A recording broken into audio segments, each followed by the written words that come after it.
Et bonsoir à tous, bienvenue sur Parole d'Honneur Radio, la radio décoloniale et antiraciste. Comme d'habitude, vous pouvez nous suivre, vous pouvez suivre l'émission en venant ici à la colonie ou bien en live sur Facebook. D'ailleurs, je vous encourage à ceux qui nous suivent de partager l'émission. Pour le numéro de ce soir, on va parler des municipales et plus spécifiquement du grand danger qui menace la France, les listes communautaires, qui seraient le cheval de Troie de l'hydre islamiste, selon les mots d'Emmanuel Macron. Et il tenterait de briser l'unité nationale. Alors pour en discuter, j'ai le plaisir de recevoir autour de la table tout d'abord Norman Ajari, docteur en philosophie, professeur à Villanova University et auteur du livre « La dignité ou la mort, éthique et politique de la race ». Bonsoir Norman. Nassira Ghenif, sociologue, professeur à l'université Paris 8 et auteur de plusieurs ouvrages, dont La République mise à nu par son immigration, La Fabrique 2006. Bonsoir Nassira. Bonsoir. Éric Marlière, sociologue, maître de conférences à l'Université de Lille et auteur de plusieurs ouvrages, dont La France nous a lâché, sentiment d'injustice chez les jeunes de cité, édité à Fayard 2008, mais aussi Banlieue sous tension, insurrection ouvrière et révolte urbaine, nouvelle radicalité, qui a été publié à l'Harmattan, là tout juste janvier 2020, c'est ça Septembre 2019. Ah d'accord. C'est une erreur de ma part. Bonsoir Éric Marlière. Bonsoir. Et enfin, Adama Traoré, vous êtes candidat sur la liste, candidat au municipal d'Aulnay-sous-Bois, sous la liste démocratie représentative. Vous êtes aussi l'auteur de ce livre-là, je ne sais pas si on peut l'afficher à l'écran, Banlieue, je les accuse de désinformation. Et vous vous présentez comme un révolutionnaire et un penseur de la métaphysique politique, c'est bien ça ? Bonsoir, bonsoir Adama. Et enfin, comme toujours, je suis accompagné comme chroniqueur de Youssef Boussouma, militant des luttes pour l'immigration. Bonsoir Youssef. Bonsoir. Alors, pour commencer, toujours, on va commencer par la revue d'actualité et on va commencer par rendre hommage à Lionel D, qui est mort il y a quelques jours, le 26 février 2020, un peu dans l'indifférence générale. Alors, pour ceux qui ne le connaissent pas, Lionel D, c'est tout simplement l'un des pionniers du hip-hop en France. Il a eu une grande influence dans les années 80 et 90, et c'est notamment lui qui a permis la médiatisation de plusieurs artistes alors inconnus, comme NTM, Ministère Amer ou MC Solar. Est-ce que tu peux nous en dire deux, trois mots de plus, Norman ? Je pense que c'est certainement un moment important dans l'histoire du rap en France, cette disparition. D'une part parce qu'évidemment, effectivement, c'était un personnage très important. Un personnage très important qui a été non seulement un rappeur, même s'il n'a pas énormément produit dans les tout débuts du milieu du rap, mais aussi parce qu'à Radio Nova, ça a été un animateur radio très important. Et donc, ça a été une des premières figures de ces passeurs qui ont permis de faire découvrir, comme tu l'as dit, des artistes et qui ont imposé, dès les années 80, le rap comme une musique légitime en France et comme une musique qui permettait l'expression des jeunes des quartiers, notamment des jeunes noirs et arabes. Je dis que c'est un moment important dans l'histoire du hip-hop parce que c'est peut-être premier moment où on assiste au décès d'une grande figure de l'histoire de ce mouvement et qui est une mort qui se rapproche d'une mort naturelle, qui est une mort qui se trouve, évidemment, 60 ans, ça reste jeune, mais c'est tout de même la fin d'une vie, c'est tout de même une vie qui va vers son terme. C'est pas une mort violente, c'est pas une mort prématurée, comme celle que subissent souvent les personnes noires et arabes dans ce pays. Et ça marque l'inscription dans la durée de ce mouvement qui est le hip-hop, qui commence à perdre ces grandes figures, qui commence à perdre ses phares. Et ça nous permet, avec un petit peu de mélancolie, ça nous permet de voir tout le chemin passé, cette musique qui s'est vraiment constituée dans ce pays comme dans d'autres, comme une véritable culture, avec ces personnages qu'on peut aujourd'hui regretter et auxquels on peut aujourd'hui rendre hommage. Merci Norman. On va passer maintenant au César. On va en parler de la soirée des Césars de vendredi, qui a été, le moins qu'on puisse dire, particulièrement animée. Il y a bien sûr eu la nomination de Polanski dans 12 catégories et sa victoire pour le titre de meilleur réalisateur, ce qui a provoqué le départ d'Adèle Haenel, indignée. Mais ce qui a aussi retenu notre attention à nous, c'est le discours de Aïssa Maïga, qui a dénoncé le racisme dans le milieu du cinéma et aussi la victoire du film Des Misérables comme meilleur film de l'année français. Qu'est-ce que c'est pour vous ces deux événements? Est-ce que c'est une avancée pour l'antiracisme ou est-ce qu'on en est toujours au même point où on doit encore dénoncer le racisme dans le milieu du cinéma? Je vais me lancer. Déjà, je voulais rebondir par rapport à ce que vient de dire mon camarade, car j'ai été producteur de rap français pendant 5 ans. Je ne connaissais pas. Voilà, ça prouve qu'aujourd'hui, on a un vrai devoir de mémoire déjà dans nos quartiers et dans nos cités. Aujourd'hui, les grands frères n'ont pas su faire cette transmission. C'est une réalité. Aujourd'hui, on a été bercé par la musique hip-hop la plus violente. On faisait du hardcore, car on n'avait que ce moyen d'expression. Donc, je m'excuse pour tous les jeunes de quartier et de cité qui n'ont pas fait hommage à ce grand rappeur. On ne connaît pas, on connaît que NTM. Pour nous, c'est eux les plus anciens. Ensuite, par rapport au cinéma, c'est encore plus dramatique que ça. C'est qu'aujourd'hui, tout le monde sait qu'il y a une grosse discrimination par rapport au fait qu'on n'ait pas représenté les Français d'origine étrangère dans le monde du cinéma. On voit que la Djili, ce qu'il a fait, c'est juste extraordinaire avec peu de moyens. Il a été traîné, il a été sali, on est revenu sur son passé et il a manqué la solidarité des quartiers. Et moi, je pense qu'aujourd'hui, il faut vraiment focaliser sur ça. C'est qu'aujourd'hui, on a un vrai devoir, c'est de créer nos propres appareils médiatiques, nos propres appareils cinématographiques dans nos quartiers, dans nos cités. Il y a du talent juste extraordinaire. Mais voilà, on est colonisé dans notre cerveau. Quelqu'un veut ajouter un mot J'allais dire que PDH est la preuve de cela, justement. PDH, c'est la volonté, justement, de créer nos propres médias et nos propres moyens d'information. Tout simplement. Ouais. Peut-être revenir sur le fait que ce soit une femme noire qui s'adresse à une assistance quasi exclusivement blanche pour souligner... Excuse-moi, elle avait compté les noirs, elle disait qu'il y en avait 12. Oui, j'ai regardé 12. J'y venais.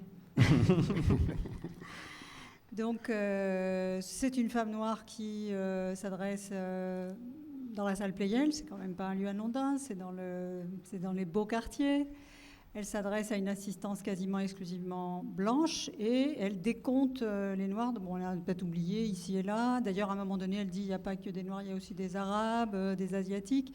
Donc, elle fait le décompte de toutes celles et ceux qui ont été invisibilisés pendant des décennies au cinéma. Et ce qui est tout à fait intéressant, c'est qu'en fait, elle n'utilise pas le mot racisme. C'est-à-dire comment en parler sans le nommer. Dans ces circonstances-là, alors qu'elle est c'est quelqu'un qui a effectivement un franc-parler, on le sait, elle ne peut pas prononcer le mot. Elle peut désigner les choses, donc elle est obligée, et elle l'a très bien fait, d'utiliser l'ironie, le sarcasme, d'utiliser des voix un peu détournées pour mettre cette assistance extrêmement bien pensante et sans doute très contente d'elle-même, en dépit de ce qui se passe autour de Violensky et autres. Elle est obligée de quand même modérer son discours. Ouais. Elle ne peut pas dire les choses frontalement. Et ça, je pense que c'est un aspect qu'il faut retenir parce que ça traduit très exactement la température du milieu. Ils sont un peu en effervescence, là. C'est un moment fiévreux, ils ne savent plus où donner de la tête entre la question de la parité homme-femme, la question de la complaisance à l'égard des pratiques d'agression sexuelle et autres, et de viol, et la question de l'absence de ce qu'on appelle gentiment la diversité. C'est ce qu'elle appelle dans son propos l'inclusion. Donc, ils ne savent plus où donner de la tête. Et là, je pense qu'il va falloir faire preuve de vigilance. Alors, comme vous le disiez, effectivement, en créant ses propres lieux. Mais c'est déjà fait, d'une certaine manière. Ça existe déjà. Le problème, c'est de crever non seulement l'abcès, mais de crever cette espèce de voile perpétuel qui fait qu'on ne remarque pas ces productions. On ne les met pas en valeur. Elles ne trouvent pas la production. Elles ne trouvent pas la distribution qu'elles méritent.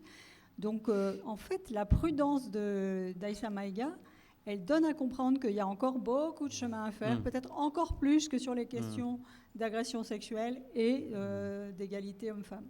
Tu voulais rajouter quelque chose, Norman ? Oui, juste un petit mot pour souligner que c'était intéressant de voir à quel point, disons, cette institution, cet ensemble d'institutions blanches extrêmement autosatisfaites qu'on a là, dont on a, avec l'exemple au milieu du cinéma, de voir à quel point il était attaqué de toutes parts, d'une certaine manière. Il était attaqué de toutes parts et pris d'assaut de différentes manières dans cet événement, d'une part par une femme noire sur scène, d'autre part par le talent, d'une certaine manière, qu'ils ont été comme contraints de reconnaître, celui de Ladjli et de son équipe, et aussi par les réactions suite comment dire, à récompense accordée à Polanski, ou Violanski, comme ça a été dit, cette récompense accordée qui a suscité immédiatement une vague de réactions hostiles, qui n'ont pas pu ne pas être filmées d'une certaine façon, et le fait de voir toute cette opposition qui est marquée par le talent, cette opposition qui est marquée par des prises de parole intempestives qui sont sorties des cadres et par la manière dont les personnes ont réagi dans la salle, par tout cela, fait que le système, d'une certaine façon, craque de toutes parts. C'est plus possible de maintenir les choses dans l'état. Il y a des choses que ce filtre n'arrive plus à garder. Et c'est intéressant de voir comment le statu quo est mis à mal de plus en plus, même si, évidemment, ce n'est pas ça qui va changer la situation, l'état du cinéma français du tout au tout. Mais comment dire, il n'est plus possible de faire comme si on ne savait pas. Mais moi, ce qui m'inquiète, c'est quel usage ou comment on va instrumentaliser le prix qui a été remis au film de Lajli. Et ce que je crains, c'est que ce soit la bonne manière de se donner bonne conscience, de dire qu'on a fait son travail, que voilà, le quota est rempli, ô combien, puisque c'est un prix qui a été remis à l'ensemble de l'équipe. C'est le réalisateur, la production, tout le monde était sur scène, on l'a vu, évidemment, c'était un grand moment de ferveur et puis une grande satisfaction pour toutes celles et ceux qui trouvaient que ça avait tardé à venir. Enfin, c'était possible. Mais ce que je crains, c'est que ça devienne l'alibi pour ne pas faire plus. Dire après tout, montrez que vous êtes méritant. Je rappelle qu'on est dans le pays de la méritocratie quand même. Donc ça s'applique au cinéma comme partout ailleurs. Montrez que vous êtes méritant. Faites comme lui. Alors que, sans doute, pourrait-il nous expliquer que ça n'a jamais été simple et qu'il a eu des bâtons dans les roues à tout moment de son existence. Eric Mahler, une réaction. Deux choses. Moi, je n'ai pas regardé cette cérémonie parce que je pense que c'est un cinéma bourgeois à bout de souffle depuis 20 ans, qui fait très peu d'entrées, avec des acteurs qui sont des enfants, souvent d'acteurs. Et puis l'autre point, moi, j'ai été surpris par la mort de Lionel Dee, parce qu'il y a 10 ans, déjà, on nous avait annoncé sa mort. Oui. Donc, c'était aussi sa deuxième mort. Alors, c'est assez curieux quand même. Et je crois qu'il a mis du temps, il a mis 6 ans pour démentir cette première mort. Donc je suis un peu... Enfin, ça me pose des questions, quoi, en fait. Ouais. Moi, je voulais juste rebondir par rapport au film Les Misérables. Nous, quand je dis nous, dans les quartiers, dans les cités, surtout à Aulnay-sous-Bois, on ne voit pas les choses de la même manière. Car on a eu la chance d'avoir un surnommé Roger Le Pourri, qui est le maire dans le film, qui s'appelle Steve Tchencheux, qui est issu de la cité de 3000 à Aulnay-sous-Bois. Et lorsque le film il est sorti, par rapport à la récompense, on va dire, populaire, on l'a plus ressenti comme une victoire de base et ouvrir des portes à d'autres personnes, se dire que voilà, s'il a dit, il a réussi à le faire, avec peu de moyens, avec une réalité qu'on vit au quotidien, tout ça avec des scénarios. On n'a que ça dans nos quartiers, on n'a que ça dans nos cités. Voilà, par rapport au logement, par rapport à la sécurité, par rapport à l'environnement, l'écologie, par rapport à la culture, on parle de ça. Et voilà, au final, il faut voir le verre à moitié plein. Bon, pour ma titre personnelle, comme il a dit, c'est des bobos qui font des réunions entre eux. La vérité, on ne regarde pas ça dans les cités. Nous, on a eu des frères, des sœurs qui se sont organisés, qui ont pu montrer à la France entière que c'est possible. Voilà, la deal, il a été clair. La révolution partira des banlieues. Et je suis un révolutionnaire et fier de l'être. Et voilà, moi je pense, certes, il faut pointer du doigt comme tu l'as si bien fait, avec une belle allocution, j'aime ça. Et voilà, maintenant, moi je pense qu'il faut vraiment qu'on élève le débat, se dire maintenant, nous, la majorité silencieuse, les Français d'origine étrangère, comment on se réapproprie notre territoire, se dire qu'on est Français, qu'on a les mêmes droits de tout à chacun, de pouvoir s'impliquer et créer notre système parallèle démocratique. Car on est dans un régime républicain, l'aristocratie, l'oligarchie, c'est la République. Et il faut la bazarder. Il faut lui faire une guerre psychologique pour une paix morale comme jamais. Mais on a peur. On est dans des calculs. Ça sera le débat. On va revenir sur le débat, Adama. Je te sens. On va revenir sur le débat. Pardon. On va finir cette revue d'actualité avec la troisième information. Là, on va se rendre en Belgique pour parler d'une coutume bien particulière là-bas, les carnavals aux costumes racistes. Alors, on a déjà parlé ici des festivals dans lesquels les participants pratiquaient le blackface, c'est-à-dire qu'ils se grimaient en noir. Il faut d'ailleurs noter le grand travail de nos camarades de Bruxelles Panther pour sensibiliser sur cette question. Eh bien, nous avons pu voir dernièrement qu'il n'y avait pas seulement des pratiques négrophobes, mais aussi des pratiques antisémites, puisqu'on a vu un char et des costumes véhiculant tous les préjugés et stéréotypes antisémites. Donc, c'est des pratiques très choquantes. Et la question que je voudrais me poser, c'est comment on peut expliquer une telle décomplexion, le fait que des gens puissent faire ça tranquillement presque. Je pense qu'il y a des problèmes à cet égard structurels qui sont propres à la Belgique et qui me sidèrent absolument. J'avoue, j'en parle aussi parce que j'en viens. Je suis arrivé de Bruxelles hier matin où j'ai passé quelques jours, je participais à un événement là-bas. Et j'ai discuté évidemment avec les camarades des Bruxelles Panthères et d'autres militants. Il y a une organisation là-bas, qui est une organisation étatique qui est censée lutter contre le racisme, qui s'appelle UNIA. UNIA, quand il y a eu ces blackface, ces caricatures négrophobes qui bestialisaient, qui animalisaient, qui ridiculisaient les Noirs, les faisaient passer pour des bêtes sauvages, des monstres, ils n'ont rien fait. Habituellement, en France, le standard, il y a tout de même un double standard, lorsqu'il s'agit d'antisémitisme, et là, souvent, les organisations de ce genre se bougent un petit peu. UNIA, face à l'antisémitisme, n'a rien fait non plus. Ils n'ont pas levé le petit doigt. Ils ont dit oui, ce n'est pas très bien, mais ma foi, la loi nous permet de rien faire, etc. C'est les traditions, il faut que les gens s'assoient autour de la table pour discuter ensemble. Vous voudriez qu'un juif s'asseye face à un type déguisé en uniforme SS et qu'ils discutent l'un avec l'autre. C'est ça que demande UNIA. C'est une abomination, c'est une abjection. Je pense que UNIA est une farce. UNIA n'attaque personne en justice, ils attaquent les gens pour racisme anti-blanc. C'est une organisation de la suprématie blanche. UNIA est une farce. UNIA est une blague. UNIA doit être dissoute. Il faut un petit travail intéressant avec le testing, en montrant, en objectivant, en mettant des chiffres sur les discriminations en Belgique. Ça peut être très bien fait en prenant cet argent qui est utilisé pour financer des hauts fonctionnaires, des blancs belges, prendre cet argent, le donner pour des doctorants, notamment des doctorants noirs, arabes en Belgique, grosse communauté congolaise, grosse communauté nord-africaine, grosse communauté d'Afrique centrale. Donner cet argent à des doctorants qui pourraient faire ce travail mieux qu'eux, avec des millions ou des milliers, des centaines de milliers d'euros que brasse cette organisation inutile, raciste. Voilà ce que je pense. Je pense qu'UNIA ne devrait pas exister. C'est une organisation qui est là pour attaquer les antiracistes et pour applaudir les racistes, quels qu'ils soient, les antisémites, les négrophobes, les islamophobes. UNIA est un scandale, une abjection. On a un petit peu l'équivalent en France. On a en France certaines associations aussi. Au moins en France, on critique leur philosémitisme, etc., mais au moins ils critiquent les antisémites. Là, ce sont véritablement des partenaires des nazis, des négrophobes, des islamophobes. Ils travaillent main dans la main et ils s'applaudissent. Merci Norman. Je pense qu'il y a... Il me chauffe, Norman. Norman, arrête, Norman. Je pense qu'il n'y a pas besoin de rajouter, c'était très bien pour ça. Et on va finir avec une dernière... Vas-y, Adama. Ça me tient vraiment à cœur, car j'ai vu Franco dans la salle. Avec Franco, on était parti à Dunkerque, en France, où le blackface il est pratiqué. On est parti jusqu'à là-bas, où on a eu une pression institutionnelle incroyable par rapport à la police nationale, la police municipale, les habitants. Les vidéos à la minute, des insultes racistes extraordinaires, imagination incroyable. Et moi, ce qui me fait mal aujourd'hui, c'est que dans nos cités, on n'en a rien à cirer de ça. Le blackface, ça ne touche pas à la vérité.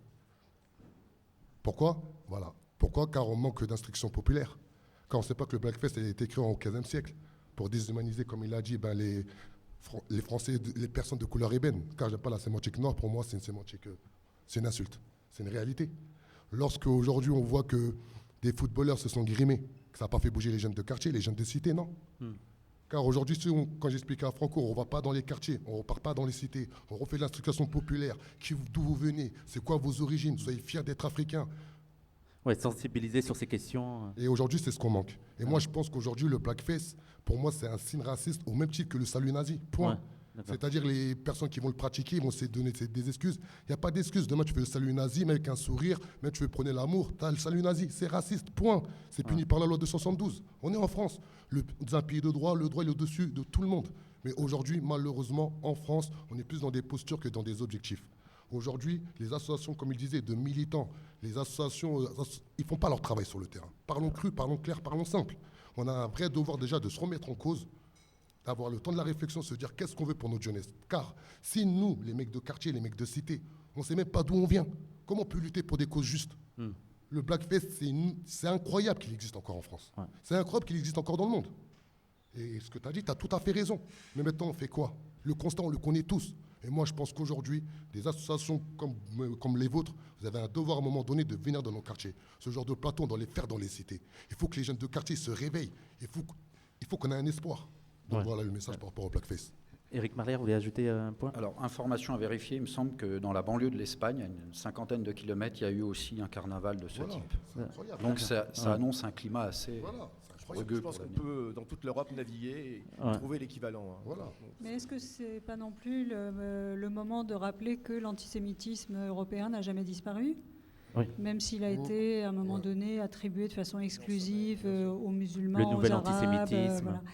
Donc là, c'est une preuve éclatante du fait qu'il n'a jamais disparu et qu'il sous-tend toute une série d'accommodements, de tolérance à l'égard de ces pratiques-là. Je pense que c'est plus que le moment de rappeler que ça contredit aussi toute une rhétorique qu'on a beaucoup entendue en France qui consistait à dire que l'antisémitisme, c'était le propre de certaines populations qui elles-mêmes étaient racisées. D'une part, et puis d'autre part, moi, c'est vraiment très important ce que vous dites et je me pose la question... qu'est-ce qui fait qu'à un moment donné, on ne se révolte pas contre le blackface, contre le barbouillage, comme dit Mme Fatou Niang? À quoi ça renvoie? Est-ce que c'est... Moi, je me pose la question, je n'ai pas de réponse, mais est-ce que c'est pas parce que ils vivent dans leur chair et dans leur corps ce que c'est qu'être noir? C'est-à-dire avant même de se poser la question de savoir pourquoi est-ce que des Blancs se griment, eux, ils vivent de façon ordinaire, régulière et de façon dans la plus grande, dans la plus grande indifférence. Moi, je peux vous répondre. L'agression de leur corps noir par la police, par les institutions, Donc, est-ce que ça peut permettre de comprendre que c'est peut-être pas leur premier objectif en termes de préservation de leur intégrité, de ce qu'ils sont? C'est juste les conditions de vie qu'on a aujourd'hui dans nos quartiers ne nous permet même pas d'avoir ce recul. C'est qu'aujourd'hui, on a du mal à joindre les deux bouts. On vit d'un système parallèle où lorsque tu rentres chez toi, tu vois ta mère, elle est dans des conditions juste pitoyables, où tu as ton frère qui est en garde à vue, voire en prison. Qu'est-ce que tu vas te prendre la tête pour un blackface? En plus, tu vois ça à travers les réseaux sociaux, avec les informations qui véhiculent à la seconde, tu n'as même pas le temps du recul. Et tu as des personnes qui vont instrumentaliser des blackface pour mettre de la haine dans un discours, on doit mettre de l'amour. Se dire, oh, c'est quoi aujourd'hui être français? Comment aujourd'hui des personnes peuvent se grimer la peau? Ça renvoie à Jim Crow, les lois de ségrégation des États-Unis. Oh, c'est un truc de dingue. Et aujourd'hui, lorsque tu vois les personnages politiques à Dunkerque, le maire, avec Franco, il est dans la salle, Franco, où ils nous ont ramené les policiers, on dirait qu'ils étaient des criminels. Presque le peuple nous aurait lynchés, ils auraient fait la fête. Oh. C'est qu'il y a un vrai déjà problème de fond. Ils ont fait exactement la même chose en Belgique. Voilà. Ils ont raccompagné le militant à des kilomètres et des kilomètres de la ville. Ils l'ont escorté avec des voitures de police. Nous, aujourd'hui, il y a des personnes qui ne respectent pas la loi. Ensuite, moi, je n'ai pas envie de faire le jeu de qui aujourd'hui a plus de chance, la communauté juive, la communauté africaine, afrodescendante de couleur ébène. Je ne vais pas rentrer dans ça. Aujourd'hui, moi, je me remets en question. Nous, c'est de notre faute. On ne s'est pas organisé. On ne s'est pas instruit. On n'a pas essayé d'apprendre l'histoire de nos parents. Et aujourd'hui, nous, dans les quartiers, on a besoin de personnes comme vous, des sociologues, des intellectuels, des personnes qui ont assez étudié le phénomène à l'échelle mondiale pour pouvoir avoir un impact à l'échelle municipale, territoriale. Il faut vraiment qu'on élève le débat, car on va trop mal dans nos quartiers. Il n'y a plus d'amour, il n'y a plus d'âme. C'est-à-dire aujourd'hui, la personne ne se redéfinit plus en tant qu'identité, origine, confession, culture ou quoi que ce soit. Non, elle se définit par rapport à ses finances. On est omnibulé par le capitalisme. Ce qui se passe à l'échelle nationale, internationale, dans les quartiers, vous ne pouvez même pas imaginer. Mais aujourd'hui, beaucoup de personnes veulent avoir une autre issue. Mais si on n'a pas ce genre de discussion dans nos quartiers, si on n'a pas nos propres structures, si on ne crée pas nos propres systèmes parallèles, nos propres municipalités, car le régime républicain, aujourd'hui, moi, je ne suis pas républicain. Je ne pense pas qu'il y a quelqu'un ici est républicain, tout ce que j'entends, lui, c'est sûr. Et voilà, c'est qu'aujourd'hui, voilà, on a un devoir aujourd'hui de savoir l'être, le savoir-être, l'être humain au sein d'une société. Et là, aujourd'hui, il y a trop de haine. Et nous, je connais les mecs de cité, à un moment donné, on va se réveiller. Là, pour le moment, on est endormi. On va y revenir là, Adama. Désolé, je sens que Non, il y a beaucoup de choses à dire.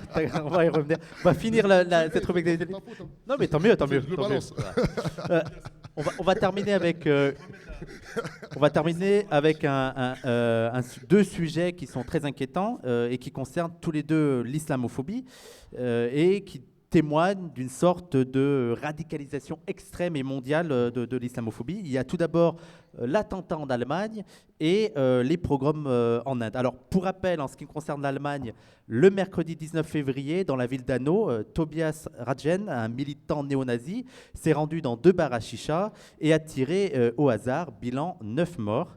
Il rentre ensuite chez lui, tue sa mère et se suicide, mais avant ça, il diffuse une vidéo dans laquelle il expliquait son geste en tenant des propos racistes et conspirationnistes.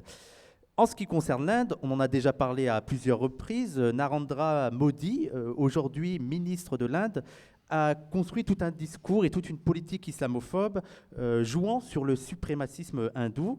Et on a passé un stade morbide il y a quelques jours dans cette radicalisation islamophobe, puisqu'il y a eu des scènes de violence extrême, voire même de pogroms à l'encontre des musulmans et de leurs biens. Oui, ce qui a New causé, Delhi, entre autres. ce qui a causé 34 morts, 300 blessés, des maisons, des commerces et des mosquées incendiées. Alors, qu'est-ce que ça vous inspire, là, ces 2 épisodes ? Alors, juste une précision par rapport à ce qui se passe en Inde. Je pense qu'il ne faut pas oublier ce qui s'est passé l'été dernier dans le Cachemire, qui recouvre la même Avec problématique. le Pakistan. Et surtout, ce qui est tout à fait saisissant, c'est que ça faisait des semaines que se réunissaient et avaient bloqué une route très importante au sud de New Delhi, des militantes et militants qui en fait étaient à la fois musulmans, pas musulmans, de toutes obédiences, et qui en fait avaient bloqué le sud de la ville, justement sur un mode qui était pacifique, en reprenant sans doute des thèses de Gandhi, pour expliquer en quoi est-ce que cette loi qui donc interdit à des immigrants, s'ils sont musulmans, de pouvoir obtenir la régularisation ou la nationalité, en quoi est-ce que cette loi est insupportable et comment est-ce qu'ils protestaient et massivement en fait, parce que c'était pas le seul endroit en Inde où ça se passe. Donc là, en fait, ce qui est important et assez inquiétant dans la séquence, c'est qu'on vise à détourner le regard de cette mobilisation pacifique pour en fait faire monter la fièvre, encore une fois, et passer à l'acte qui va conduire à des massacres interreligieux et à faire valoir l'idée qu'il y aurait une lutte interreligieuse entre des nationalistes hindous et des Indiens musulmans. Donc là où je pense qu'il ne faut pas se laisser prendre, y compris parce qu'il semblerait que ce soit directement des autorités en fait, qui aient mis le feu aux poudres dans cette route au nord de New Delhi, c'est que ça vise à accréditer l'idée qu'en fait il y a un climat d'attaque interreligieuse, alors que ça n'est pas du tout le cas. Actuellement, la majorité des gens qui se mobilisent contre cette loi le font sur un mode pacifique et sur un mode qui est légaliste, en disant il n'y a aucune raison qu'en raison de la laïcité, tiens, pour une fois qu'elle a un usage qui est plutôt modéré, et justement pour éviter le pire, donc qui se réclame du secular law, qui n'est pas la même chose que la laïcité, mais en français c'est comme ça que c'est traduit. Ils se réclament de ça pour dire on ne peut pas accepter cette loi. Donc ça me semble être... Et là, on est déjà en train de complètement tordre la réalité pour faire valoir autre chose. Donc c'est très important de rappeler l'ensemble de la séquence entre le Cachemire et la mobilisation contre cette loi dès l'automne dernier, pour ne pas tomber dans le piège qui consiste à dire oui, il y a eu des affrontements, il y a eu des morts. Nassera, mais ça ne date pas de ces derniers temps uniquement. Non, les gens qui sont à l'origine... Ça date de la partition. Oui, c'est ça. Et puis surtout les gens qui sont à l'origine de ces violences, comme à New Delhi, entre autres, donc des partis qui se réclament de l'hindouisme, font une différence aussi avec les bouddhistes. Ils préservent les bouddhistes, comment les hindouistes, les bouddhistes... Non, mais ils s'en prennent aux musulmans, clairement. Aux musulmans et aux chrétiens, d'ailleurs. Et aussi aux chrétiens, aux indiens chrétiens. Et donc, ce qui est absolument incroyable, c'est que ce sont les descendants de ceux qui ont assassiné Gandhi. C'est ce qui est intéressant à voir. Gandhi, par qui a-t-il été assassiné ? Il n'a pas été assassiné par un musulman. Il a été assassiné par quelqu'un, par un extrémiste hindouiste, qui refusait effectivement que les musulmans soient intégrés dans la nouvelle Union indienne. Donc ce sont vraiment les descendants exactement de ceux qui ont assassiné Gandhi. Il faut quand même savoir cela. Le gouvernement actuellement, Modi, je ne vais pas dire qu'il a un nom un petit peu prédestiné, mais non seulement il laisse tout faire, mais les policiers, on voit très bien sur les vidéos qui circulent actuellement, on voit les policiers qui sont là, qui interviennent, qui rigolent, etc. Et tout jeune homme, pour se faire valoir aujourd'hui, eh bien, va aller casser du musulman, etc. Alors ça, c'est très très important parce que c'est quelque chose qui fait écho à ce qui s'est produit avec les Rohingyas. C'est quelque chose qui fait écho avec ce que subissent les musulmans en Chine également. Et on a actuellement des gens dont les slogans n'ont rien à envier au Front National. Hein. Je voudrais juste finir à cet égard, ce qui me semble important de souligner aussi, c'est effectivement le fait que la thèse du grand remplacement s'exporte très bien à l'international et qu'elle a suscité des choses à Christchurch, à El Paso, à Hainaut. On peut supposer qu'effectivement il a aussi été informé, parce qu'il y a d'autres canaux de circulation de cette thèse. Donc la France s'exporte très bien dans sa haine de l'islam. Et la chose que je voulais peut-être souligner, qui a été assez peu rappelée, c'est que, comme vous le savez, il faut que nous soyons vigilants aux signaux faibles de radicalisation. En fait, quand vous lisez les documents qui ont été diffusés, notamment publiés dans différents journaux, notamment dans le New York Times, sur la façon dont les autorités chinoises ont fait le tri parmi les Ouïghours, c'est quasiment les mêmes critères que ceux que la France demande à ce qu'on applique en France contre des supposés musulmans qui pourraient mal tourner. Donc là, on est vraiment dans un moment où le brouillage, la porosité entre les dites démocraties et le reste du monde, notamment la Chine, qui était considérée comme un État qui devient dictatorial, et à l'égard des Ouïghours, clairement, c'est ce qui est mis en place. Là, c'est quand même très inquiétant de voir que c'est à peu près les mêmes critères qu'on utilise et qui sont censés justement préserver l'ordre. Alors, en quoi est-ce qu'il y a une différence entre la préservation de l'ordre en France et l'ordre en Chine? Ça devient très inquiétant de voir qu'ils utilisent les mêmes critères, en fait. Donc, moi, je suis particulièrement préoccupée par cette espèce de résonance mondiale de la doctrine française, quoi. Alors, je ne dis pas que la France a inspiré les Chinois, mais c'est quand même troublant qu'ils utilisent quasiment les mêmes critères pour repérer les mauvais sujets musulmans qu'il faut donc encamper ou ficher. Alors, la première émission de PDH Radio, c'était intitulée La France, capitale mondiale de l'islamophobie. Alors, pour terminer là sur la revue d'actualité, Norman, une petite intervention. Oui, juste pour dire quelque chose, un petit mot sur ce qui se passe en Allemagne, puisqu'on s'est concentré sur l'Inde. Un petit mot sur la manière dont a été reçue la vidéo de revendication, l'espèce de manifeste que Culture a déployé. Lorsque on diffuse les vidéos des tueurs après les attentats islamistes, on a toujours une manière de le décortiquer comme étant, l'expression immédiate d'une doctrine, etc. Et là, quand il s'agit d'un tueur suprémaciste blanc, on dit c'est un dingue, écoutez ce qu'il dit. Et ça, cette manière d'assigner le criminel, le terroriste blanc, à la folie, parce que c'est un discours conspirationniste, parce qu'il a des idées très étranges. C'est une manière, je crois, de surestimer le discours des suprémacistes blancs. C'est trop délirant pour que ce soit une vraie doctrine politique. Mais non, c'est leur doctrine politique.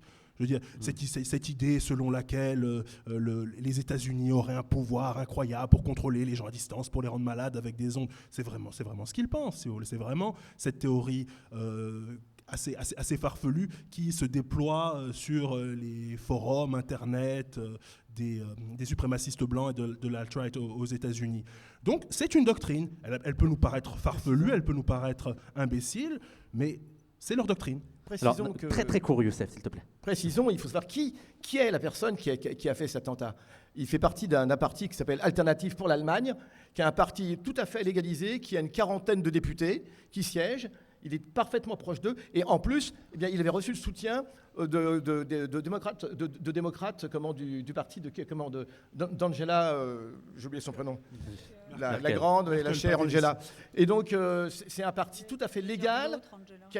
Oui, il y en a une autre, un peu plus. Il y avait une chanson, non de reggae. Sur l'autre Angela. Sur l'autre Angela. Ne fais le pas. Bon, en tout cas, ce qui est grave, c'est Merci, Norman. C'est un membre d'un parti qui actuellement siège au Parlement allemand. Alors, ça sera le mot là pour le mot de la fin pour cette revue d'actualité. On passe tout de suite au débat. Alors, depuis quelques semaines, on n'entend que ça. Ça occupe la une des médias. On en parle à la télé, dans les radios, dans les journaux, même dans les productions académiques. La France semble faire face à un danger qui menace ses fondations, ses valeurs, ses traditions, voire son existence même. C'est le danger du communautarisme. Que dis-je? Le danger du séparatisme musulman. Beaucoup... islamiste encore, ça fait encore plus peur. Beaucoup pensaient que cette inquiétude n'existait que chez l'extrême droite, mais non, et elle est en passe de devenir même un problème national, puisque Macron en a fait son cheval de bataille en annonçant des mesures pour lutter contre ce danger qui gangrènerait la France et son unité. Et ça commence, le hasard fait bien les choses, par les municipales, puisqu'on souhaite lutter contre les listes communautaires. Alors moi, là, autour de la table, on a la chance d'avoir un candidat au municipal qui a déjà été attaqué pour être communautariste, si ce n'est plus. Terroriste, africaniste. On a beaucoup hésité, on a beaucoup hésité à vous inviter, hein, parce que c'est dangereux. Africaniste, c'est devenu une insulte. Africaniste, islamiste, tout. Ça devient de pire en pire. Donc, vous, qu'est-ce que vous pensez de ces attaques que vous-même vous subissez et que d'autres candidats, surtout en Ile-de-France, subissent? Honte aujourd'hui qu'on a un discours politique aussi faible par rapport aux enjeux socio-économiques. Lorsqu'on a des jeunes de quartier de cité comme moi, qui étaient un capitaliste du ghetto pour faire plus propre, de 14 ans à 30 ans, qui se réveille un jour, qui se dit que voilà, j'ai le droit d'exister en France. Et malheureusement, en France, on existe par le vote et uniquement par le vote. Et aujourd'hui, la preuve, c'est nos parents. Ils n'ont jamais existé en France. Et qu'aujourd'hui, on se prend la peine de se donner les moyens de visiter plus de 50 villes, rencontrer plus de 3000 personnes, gagner plus de 500 combats à l'échelle nationale, dont face au ministère de l'Intérieur et à l'Annonce Police Nationale, où on travaille une méthode de communication assez pointue, on essaie d'être professionnel, rester nous-mêmes comme je suis aujourd'hui, sans manière de prendre les codes des Républicains, j'ai pas besoin. Et qu'aujourd'hui, lorsqu'on prend position par rapport à l'affaire de Mickaël Harpon, qu'on est sollicité par des sourds et malentendants, qui nous disent, voilà, Mickaël Harpon n'était pas une personne radicalisée, c'était une personne respectueuse. Comme je l'ai dit, la vérité, les dires des personnes qui le connaissaient, c'était une crème. Même si ça n'excuse pas, on condamne ce qu'il a pu faire, une grande pensée aux familles des victimes. Et lorsqu'on contredit un discours politique et médiatique, l'opinion publique en gros, eh ben on dépeint comme la pire des raclures. Où ma mère elle vient chez moi en pleurs, où mon frère il m'appelle, il ne comprend pas. C'est incroyable. C'est qu'aujourd'hui, en France, lorsque tu es français de confession musulmane, tu n'as pas les mêmes droits. Point. C'est simple, voilà. Mais, Éric Paner, vous qui travaillez dans les quartiers, est-ce que vous avez pu constater cette montée du communautarisme? Est-ce que ça vous effraie, vous aussi? Vous êtes inquiet face à ça? Grosse question. C'est possible, c'est possible. C'est une grosse question. Alors, je l'ai constaté à la télévision, mais sur le terrain, force est de constater en réalité que, enfin moi, j'en ai pas trouvé des listes communautaires. J'ai, là, sur les deux terrains sur lesquels je travaille, dont Adama en connaît au moins un, l'autre il est juste à côté, et c'est très intéressant ce qui se passe, c'est qu'en réalité il y a une complexité des listes. Donc, c'est-à-dire qu'on a parfois des partis en place, et à côté on a des personnes, des habitants des quartiers populaires, qui sont de toutes les couleurs, de toute obédience, et qui, à un moment ou un autre, se rendent compte depuis 20 ans, 30 ans même, qu'ils n'ont pas voix au chapitre. Et alors en plus, c'est assez drôle parce que c'est deux communes voisines, mais avec des municipalités différentes. Une alors, qui est à gauche, je ne vais pas les nommer parce que je les ai un peu dans le col. Enfin, je suis dans leur collimateur. Je ne me fais pas beaucoup de copains en réalité. Et l'autre, c'est de droite. Et ce qui semble en fait intéressant, c'est que ces deux municipalités qui ont des couleurs différentes au niveau national, qui ont des objets différents, vis-à-vis des quartiers populaires, ils se comportent à peu près de la même manière. C'est ça qui est quand même intéressant. Et donc là, depuis 2014, peut-être même un peu avant, on commence à avoir des listes de personnes qui viennent des quartiers populaires et qui disent, nous aussi on veut, en tout cas, avoir notre voix au chapitre. Et là, ça devient très compliqué. Donc en 2014, il y a eu je ne savais pas, une liste des indigènes de la République, je pense que vous n'étiez pas au courant non plus, portée par un candidat que peut-être que tu connais, mais je ne vais pas nommer, et qui était composé enfin qui était composite en interne, et qui, justement, alors la femme de cette personne, elle est voilée, effectivement, alors là, tout est ressorti. Et là, en 2020, là, on a beaucoup plus de listes. Alors le souci pour la commune de gauche, c'est que là, on a des listes concurrentes parmi les habitants des quartiers populaires. Alors là, ça agace même d'autres habitants des quartiers populaires, parce que là, du coup, on ne va pas pouvoir renverser la municipalité en place, parce qu'en fait, ça va diviser les voix, malheureusement. Et puis pour l'autre liste, en réalité, ce qui s'est passé, c'est que alors, je ne sais pas comment le nommer, c'est un jeune que j'ai pas mal connu, mais qui a maintenant donné des gages au système et qui a récupéré l'appareil municipal, et il est aidé par le maire sortant. Enfin, le maire sortant est parti il y a 1 an. Ouais. Pour raison de maladie, c'est un autre maire. En fait, c'est le premier adjoint qui a pris le pouvoir. Mais lui, en fait, il l'a court-circuité. Mais c'est quelqu'un qui a donné des gages au système. Je ne vais pas aller plus loin parce que ça va poser des problèmes. Et donc, du coup, et en face, d'autres jeunes des quartiers ont vu ce jeune homme, enfin maintenant il a la quarantaine, mais ont vu ce jeune homme prendre municipalité, se présente contre eux. Mais le souci, c'est qu'un des leaders me dit, écoute, moi je suis un arabe, les blancs ne vont pas voter pour moi, et le souci, c'est qu'il y a beaucoup de maghrébins ou noirs ne vont pas non plus voter pour moi. Ouais. Donc ils ont mis un ancien maire adjoint qui a été mis sur la touche aussi pour des raisons stratégiques, ils ont décidé de le mettre devant, donc mettre un blanc pour faire couverture. Et donc là, alors ça va jouer à 50-50, mais là, c'est quand même très tendu. Alors moi, si certains journalistes...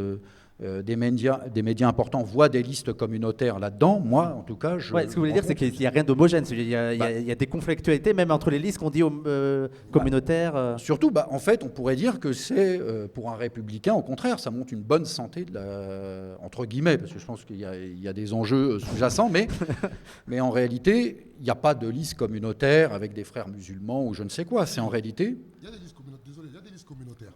Les gauchistes. Ah oui. Non mais après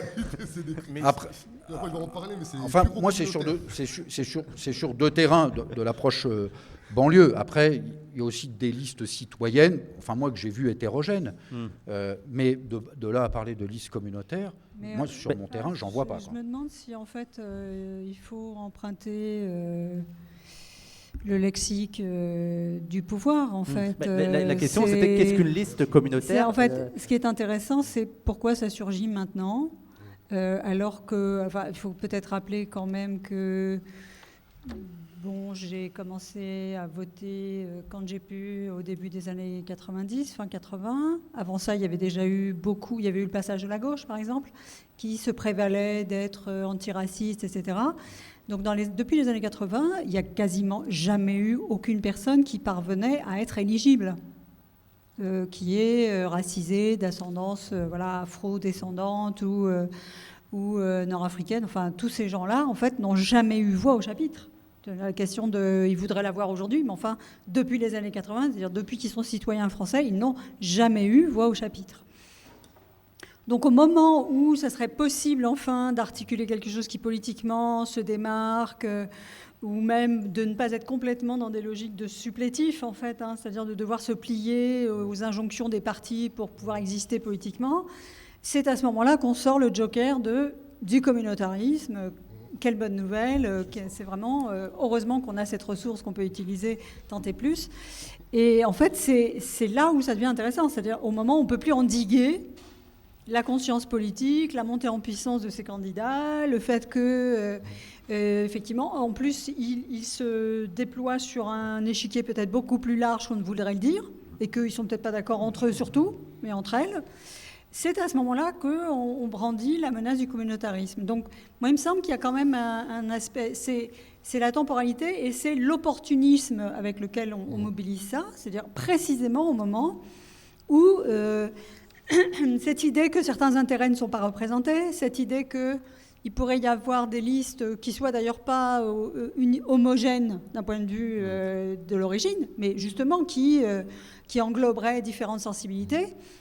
Donc il y a une vraie menace politique qui pourrait monter. Si ce n'est pas cette fois-ci, c'est la suivante. Donc on a compris qu'on est face à un pouvoir qui a tendance à taper très fort tout de suite. Bon, c'est la politique de la police, c'est la politique de tout le monde. Donc moi, il me semble que ça, c'est un des aspects qu'il faut retenir. C'est le fait que ça surgit précisément à ce moment-là. C'est à un moment donné d'épuisement, de taux d'abstention très élevés, de menaces sur LREM qui vont sans doute se planter au municipal. Ouais. Mais l'autre chose qui me semble importante de souligner, c'est qu'il y a une distribution lexicale qui s'opère. C'est-à-dire vous avez d'un côté les listes communautaristes et de l'autre vous avez les islamistes, les séparatistes islamistes. Et on ne parle pas des mêmes personnes, quoique, c'est à se demander.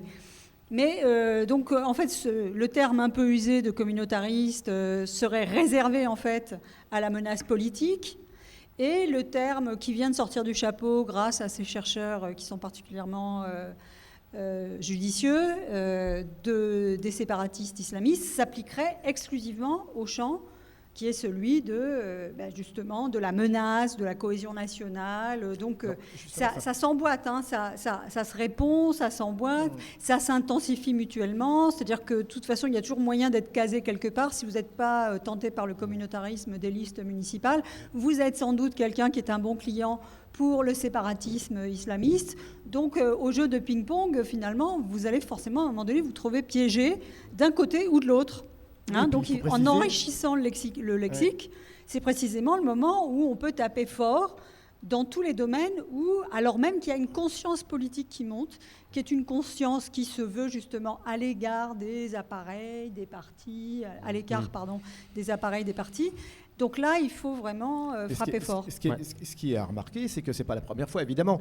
15 ans, c'est à peu près l'âge du parti des ingénieurs de la République, et c'était l'accusation qui était portée contre nous dès le début d'être communautaristes. Puis ce qui est intéressant, c'est que ce ne sont pas simplement des listes soi-disant communautaristes, mais ce sont des listes qui nuiraient à l'unité nationale.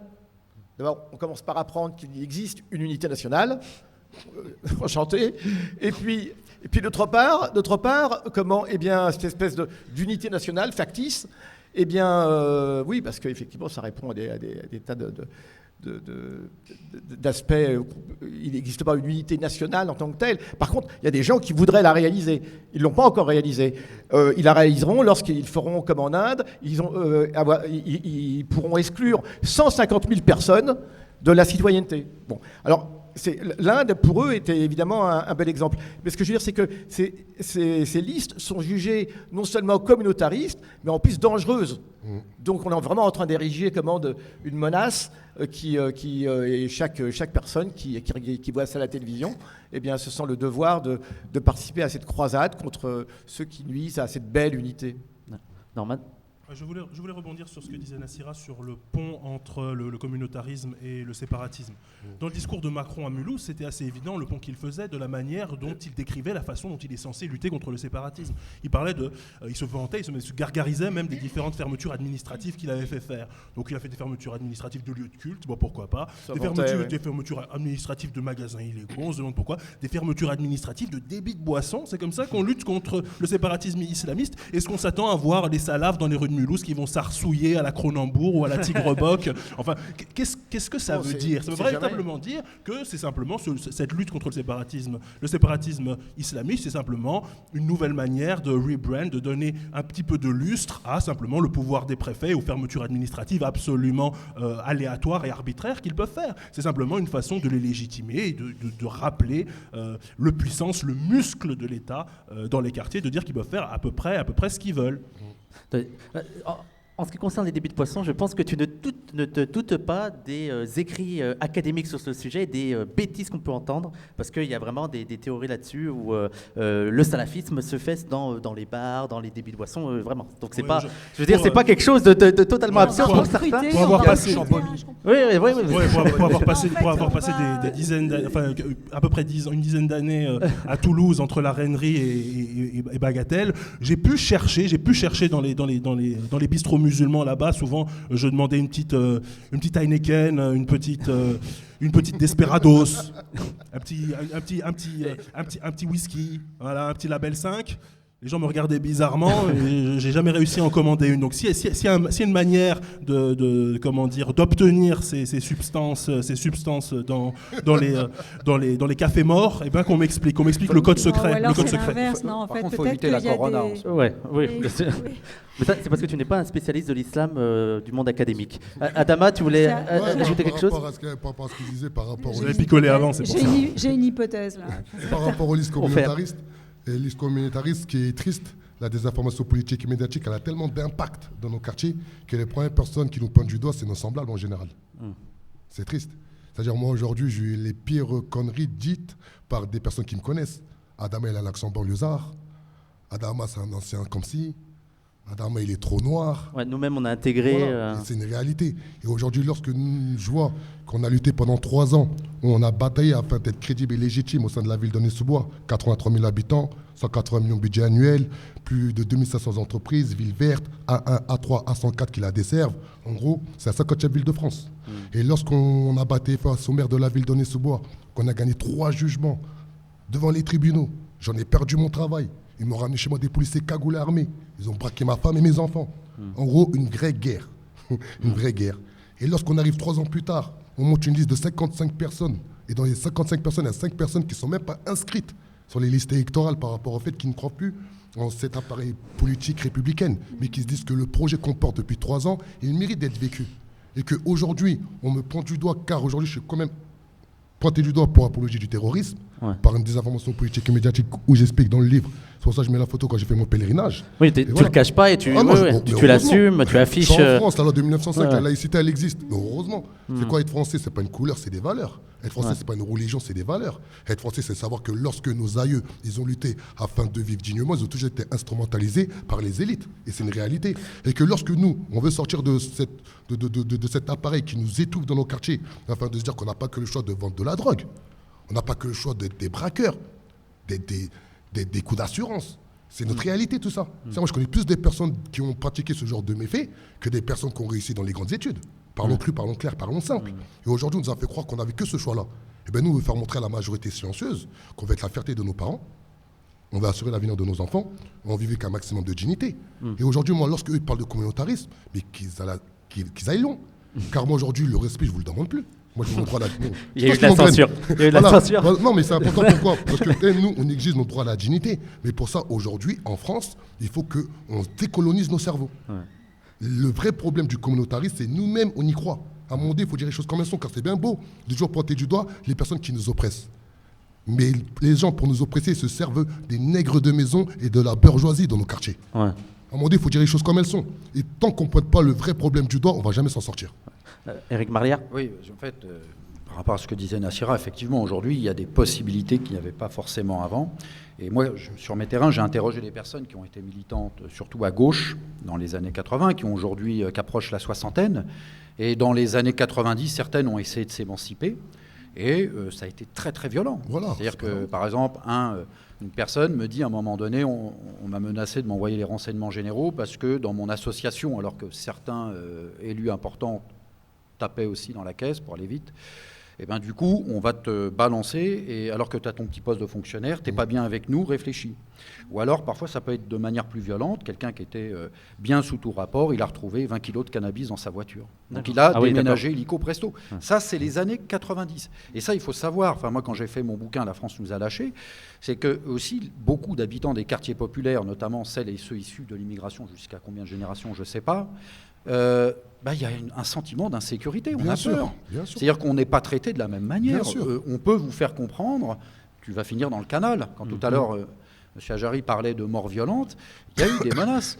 Là, un dirigeant d'un club important aujourd'hui, avec qui j'étais tout à l'heure, il a dénoncé des violences policières. Bon, c'est quelqu'un qui a un certain réseau. Et à Paris, en 2009, il s'est retrouvé, on l'a défoncé, et des mecs cagoulés, et ils l'ont emmené dans un terrain vague. C'est pas un gars très peureux, hein. Mais on lui a fait comprendre, maintenant c'est fini, tu retires ta plainte. Je pense qu'aujourd'hui, les choses, comme on arrive à une situation où on est un peu plus nombreux, où il y a une conscience malgré tout, la peur commence un peu à s'effacer, mais il y a 20 ans, c'était beaucoup plus violent, je le pense. C'est des engagements qui coûtaient cher. Ça pouvait coûter la vie ou la mort sociale. Et tous les partis, alors peut-être ceux de droite étaient plus violents, mais ceux de gauche ont montré parfois à certaines personnes qui souhaitaient s'émanciper, qui étaient déjà,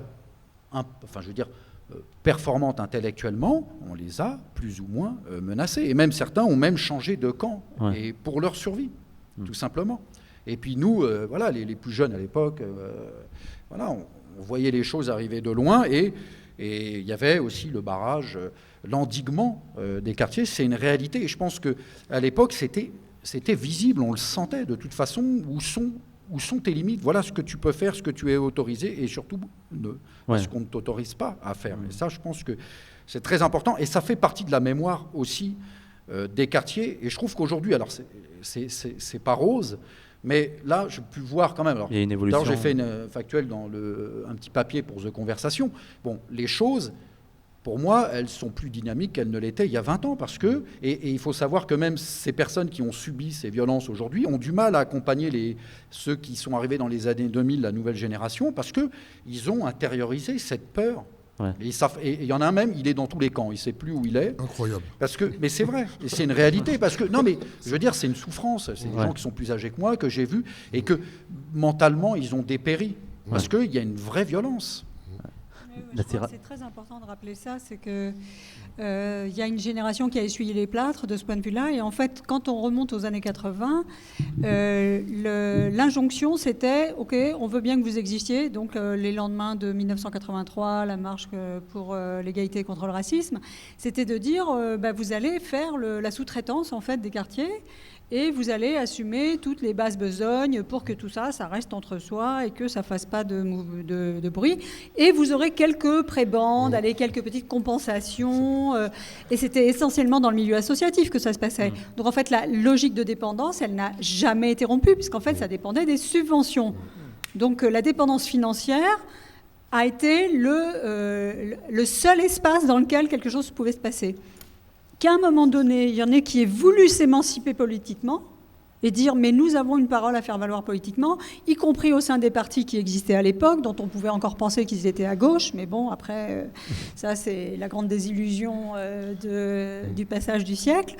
Que certains aient pu croire que c'était possible, effectivement, ils se sont retrouvés brisés. C'est-à-dire, dans ma génération, puisque c'est celle à laquelle tu fais référence, ceux qui maintenant ont autour de la soixantaine, c'est vraiment un champ de ruines, quoi. C'est-à-dire des personnes qui ont été brisées, qui ont été convaincues qu'en fait elles n'avaient pas de valeur, qu'elles n'avaient pas de légitimité.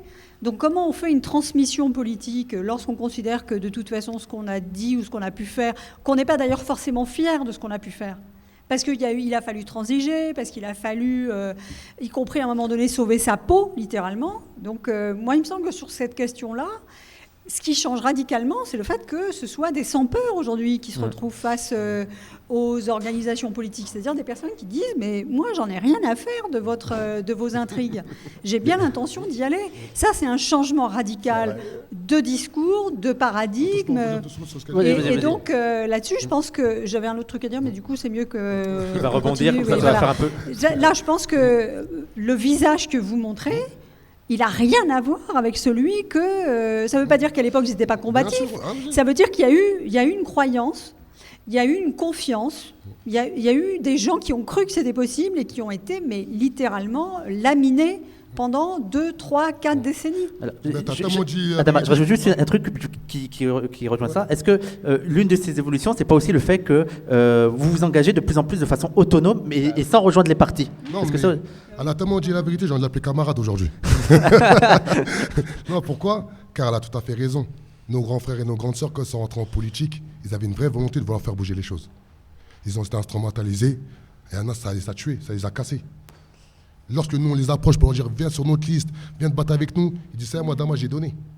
Donc nous, quand on s'est organisé, la chance qu'on avait, moi, je suis un vrai produit de la rue. La rue, imagine ce que tu veux dans ta tête, et j'ai fait. Voilà, pour être clair. C'est-à-dire, lorsque nous, on s'organisait politiquement par rapport à mon vécu, ils me disaient « mais Adama, t'as ta maison, t'as tout ça, t'as pas besoin ».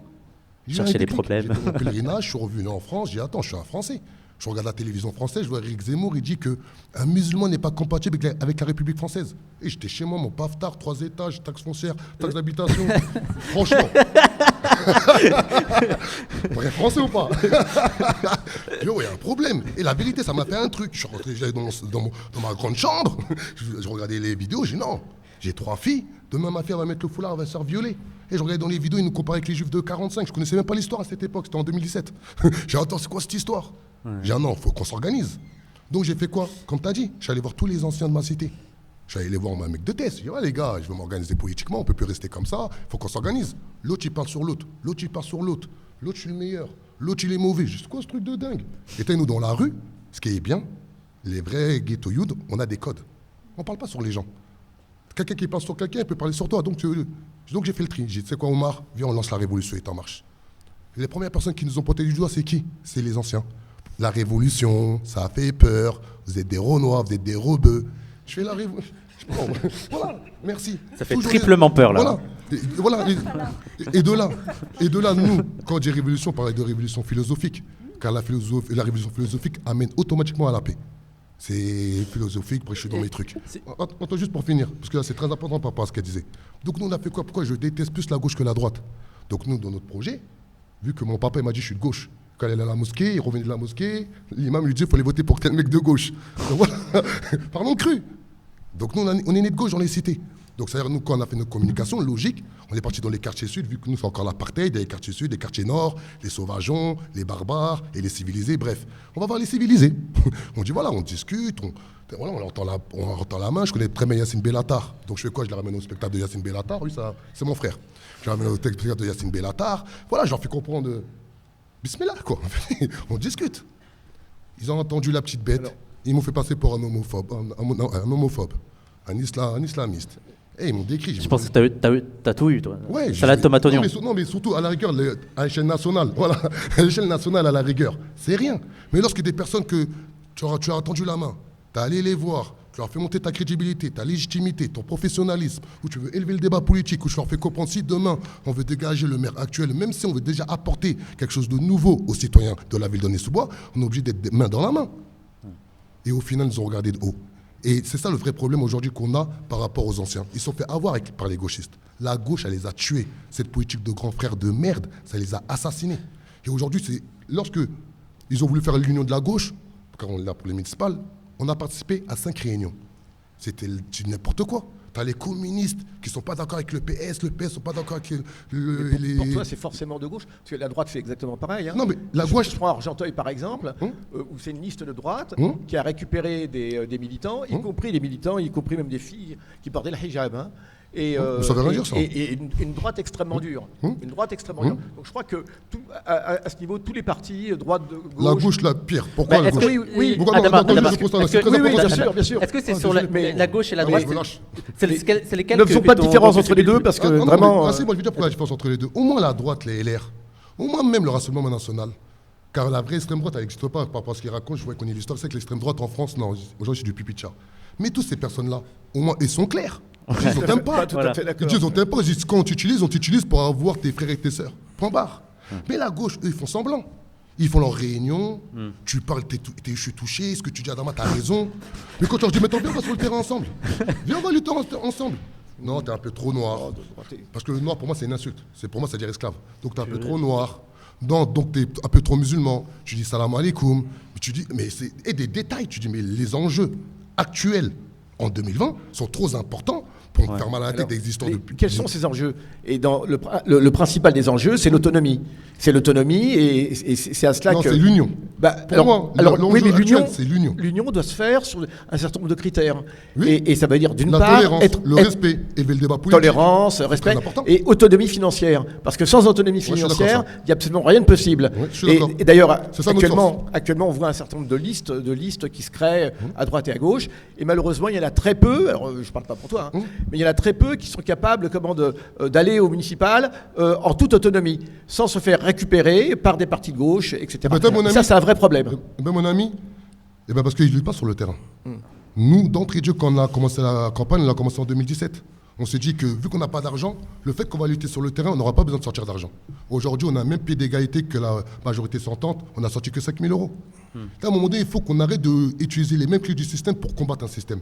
Aujourd'hui, on a une force incroyable dans nos quartiers. La valeur humaine, ça vaut des millions d'euros. Aujourd'hui, ils ont essayé de déshumaniser, toujours nous mettre dans des noms pour être existants. On a gagné des luttes avec 5 personnes, 10 personnes. Comme il a dit tout à l'heure, le plus important, c'est la stratégie. Au jour d'aujourd'hui, on fait une vraie campagne. On est en place, on existe.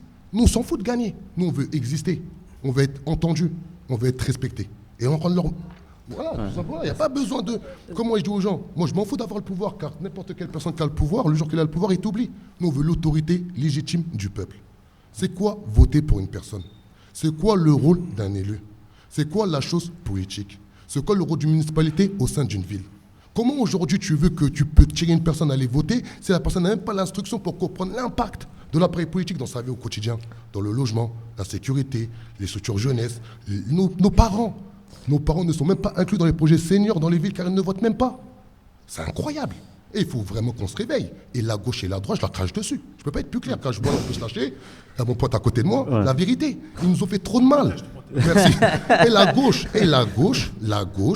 gauche de Mitterrand et de Mélenchon, c'est pas ma gauche. Moi, je suis un socialiste. Moi, c'est Jean Jaurès, c'est Aristide Briand, prix Nobel de la paix en 1926. Sankara. Ouais, non, mais après ça, Ho Chi Minh. on retrouve dans la Fais attention, parce je que vais sortir, Jean-Louis va se lever. Si tu fouilles un peu chez Jean Jaurès, on trouve aussi des choses pas mal. Hein. Mais ensuite, si on veut chercher la petite bête, même sur moi, tu peux trouver des choses pas mal. Mais le but du jeu, moi, je me sers du passé. Nos références. Voilà, moi mes références, Thomas Sankara. Mes références, c'est Malcolm X. Voilà, Et mes bien sûr. références, c'est Mandela. Bien Et sûr. moi, mes références, c'est le roi Béhanzin. Et moi, la référence, c'est la nation de l'Éthiopie, la plus vieille nation du monde. Moi, mes références, c'est l'Empire mandingue, quand même. Oh, la charte Tu veux de devenir l'humain. empereur? Voilà, non, c'est pas C'est là empereur. qu'on va dire que Le porte-parole tout ça, du c'est peuple. très communautariste. Ouais. Voilà, mais Mais- c'est lui, mon graine. Le municipal m'a ramené en Afrique. C'est mon but. Adama- Africaniste. Adama, je voulais juste savoir, est-ce que sur le terrain, sur le local, est-ce que les pressions que tu reçois, elles viennent autant de la droite que de la gauche, c'est ça? Tu as aussi des attaques de la part d'organisations de gauche, parce que je pense que c'est vers eux que tu vas La vérité, plus... hein. Eux, ils ne font même pas de l'attaque, ils font de la dictature intellectuelle à nos frères et à nos sœurs. C'est pire. En fait, le vrai virus qu'on a dans nos quartiers, c'est le clientélisme associatif, patronarial et politique. Tant que ça, on ne l'éradique pas, on ne pourra jamais présenter un projet politique pour les concitoyens. Et heureusement, le fait qu'on a lutté depuis 3 ans à l'échelle territoriale ou aussi à l'échelle nationale fait qu'on a une certaine légitimité. Et comme je dis, dans les quartiers et dans les cités, on sait se réunir dans les vrais moments. Regardez lorsqu'il y a une personne qui est décédée. Même ton pire ennemi, c'est plus ton ennemi. Et ces élections municipales, on a tellement élevé le débat politique, on sait qu'une personne intègre n'est pas ingrate avec une personne intègre. La gauche et la droite, les républicains, il faut les bazarder. Il faut créer un système démocratique où le main est entouré de justice. On est tellement parti loin dans notre délire, on a même créé un nouveau triptyque. La nation, l'éducation et une direction. Car tant qu'on n'a pas une histoire commune, on ne peut pas avancer ensemble. Tant qu'on n'est pas éduqué à respecter son prochain, on ne peut pas avancer ensemble. Et si on n'a pas qu'une direction, que l'humain soit entouré de justice, on ne peut pas avancer ensemble. Mais aujourd'hui, beaucoup de personnes, exemple, tout à l'heure j'entendais dire que des personnes racisées, aujourd'hui sont à la tête des villes. Non, c'est des caricatures d'eux-mêmes. C'est une honte. Ils font honte à leurs parents. Ils font honte à notre histoire. Ils nous ont assassinés. Ils ont tué l'âme de nos quartiers. Et nous, à l'ancienne, dans le capitalisme du ghetto, et dans les... bon, je ne vais pas trop en dire. On ne sait jamais, là, je vois un mec avec un livre derrière, on s'en trouve, c'est un RG. Non, je rigole. Voilà, on avait... dans nos ruelles, on va dire ça comme ça, c'est que chaque personne venait avec son produit magique, et c'était chacun son tour. C'était du social. Ouais. Le capitalisme, il a tellement été puissant dans nos quartiers, instrumentalisé par les politiques, qu'aujourd'hui, la plupart de ces personnes-là sont sorties du monde de la rue, font du business sur de la misère humaine au sein des municipalités, et qu'aujourd'hui, les terrains les rues réelles, aujourd'hui, sont tenus par des personnes qui n'habitent même plus dans le quartier. Mon père, il me dit, Adama, cette personne m'a manqué de respect. Ouais. Mon père, dit, cette personne a écrit devant moi. Et aujourd'hui, il faut qu'on revienne tous à la raison. Et les municipalités, les villes ont été tuées par la gauche. La gauche, elle nous a enterrés vivants. Même le sable, elle a mis sur nous. J'espère que la gauche a entendu. Désolé. Ouais, la gauche a un problème avec les gauchistes, désolé. Hein. J'avoue. Non, on trouve pas. Vas-y Norman, tu voulais ajouter quelque chose? Ouais, je pense que la dernière chose qu'Adama a dit sur la démocratie, c'est quelque chose de très important, parce qu'en réalité, je pense que ce qu'il y a derrière cette accusation de communautarisme, c'est en réalité une détestation de la démocratie. Parce que comme l'a dit le professeur Marlière, ce sont des listes qui sont extrêmement composites. Ce sont des listes qui sont extrêmement composites, ce sont des listes qui tentent de sortir d'un schéma classique de prise en main par les partis. Et en réalité, c'est ça, c'est cette émergence et cette espèce de différence qui leur pose problème. Dans les années 60, aux États-Unis, ce qui a amené à la tête de villes importantes aux États-Unis, des mers noires, c'était les émeutes qui avaient eu lieu dans les quartiers suite à la mort de Martin Luther King. Atlanta, etc., exactement. Partout, à travers les États-Unis, la mise à mort du Dr. King avait conduit à des bouffées de violence. Aujourd'hui, on dit toujours la violence des quartiers, ça sert à rien du tout. Mais là, pour le coup, aux États-Unis, ça a servi vraiment à quelque chose. Ça a servi à ce que le Parti démocrate commence à trembler comme ça, à se dire oh là là là là, qu'est-ce qu'il faut qu'on fasse? Il faut absolument faire accéder aux responsabilités des personnes africaines-américaines. Bon. Ça s'est pas très bien passé après coup, évidemment, c'était des cooptations, c'était des histoires pas possibles, mais on n'est même pas dans cette situation en France. On est dans une situation où la détestation de la démocratie et la détestation des personnes de couleur est telle qu'on veut même pas avoir un maire avec un visage sombre. C'est-à-dire qu'ils sont même pas à l'idée de penser à instrumentaliser. Ils veulent vraiment des boys, ils veulent vraiment des serviteurs, ils veulent vraiment des esclaves, des personnes pour leur masser les pieds. Ils veulent pas des personnes qui puissent avoir ne serait-ce que la possibilité d'avoir une prise de décision. Et donc, dans cette situation qui est difficile, on peut en faire une opportunité comme l'a fait Adama, et c'est-à-dire réaffirmer une autonomie démocratique. Tout simplement. Nassira? Oui, je trouve qu'en fait, c'est intéressant ce que vous soulignez, parce que ça donne l'impression, qui n'est pas qu'une impression à mon avis, c'est qu'il y a à la fois une démocratie universelle, prétendument, et une démocratie censitaire. Et en fait, la démocratie censitaire, c'est celle qui fonctionne actuellement et qui a fait que certains avaient accès à certains postes, pouvaient être éligibles. Et puis tout ça avec un vernis de démocratie universelle, c'est-à-dire mais venez, vous allez voir, vous allez trouver votre place, on va entendre ce que vous avez à dire. Et effectivement, ça finit toujours par un côté un peu condescendant et beaucoup de commisération et pas de considération, pas de véritable prise en compte des revendications qui sont portées. Donc ça, moi, ça me ramène aussi à un autre aspect, je crois que je voulais évoquer tout à l'heure, c'était qu'est-ce que dévoile en fait le fait de vouloir changer de vocabulaire. Le fait de diviser la division du travail idéologique entre communautarisme et les séparatismes islamistes. J'ai un peu de... Et en fait, il y a quelque chose que je crois qu'il ne faut pas sous-estimer, c'est qu'il y avait un grand confort à utiliser le mot de communautarisme depuis à peu près 2 décennies, hein, c'est vraiment passé dans le vocabulaire, jusqu'au moment où tout le monde s'est aperçu qu'en fait, non, le communautarisme, c'était aussi les Blancs. C'était d'abord les Blancs, en fait. Le seul communautarisme qui est complètement occulté, invisibilisé, c'est celui de la majorité blanche. Et on sait très bien, d'ailleurs, c'est pas étonnant que la première à réagir à la sortie de Aïssa Maïga vendredi soir, c'est Nadine Morano, qui est la grande prêtresse de la blanchité, de la blanchitude française. Donc là, ça commençait un peu à fuiter, quoi, cette idée que, bah oui, quand même, le communautarisme, il y en a plein qui se réclament du fait qu'ils veulent rester entre eux. Mais c'est pas ce qu'on croit. C'est les Blancs qui se sentent menacés, c'est les suprémacistes, c'est les nationalistes blancs, c'est les gens qui, dans tous les partis, et là, effectivement, il n'y a pas de distinction à faire, c'est tout bord confondu, pense qu'il y a quelque chose à sauver justement de la démocratie censitaire, hein, des privilèges dont on dispose et qu'on n'a pas envie de rendre, hein, auxquels on ne veut pas renoncer. Donc je crois qu'à un moment donné, ça finit par se savoir. Et donc le terme est quand même un peu plus compliqué aujourd'hui à utiliser. Un petit peu dévalué. Oui, il a été un peu essoré au fil du temps. Donc maintenant, c'est réservé aux gens comme vous, quoi, qui veulent se présenter. Et par contre, il fallait faire monter en puissance un autre terme qui permette un peu, il y a de la nouveauté, il y a du renouvellement. Et puis de toute façon, il se passe beaucoup de choses dans le champ du terrorisme islamiste. Donc c'est normal qu'on renomme les choses.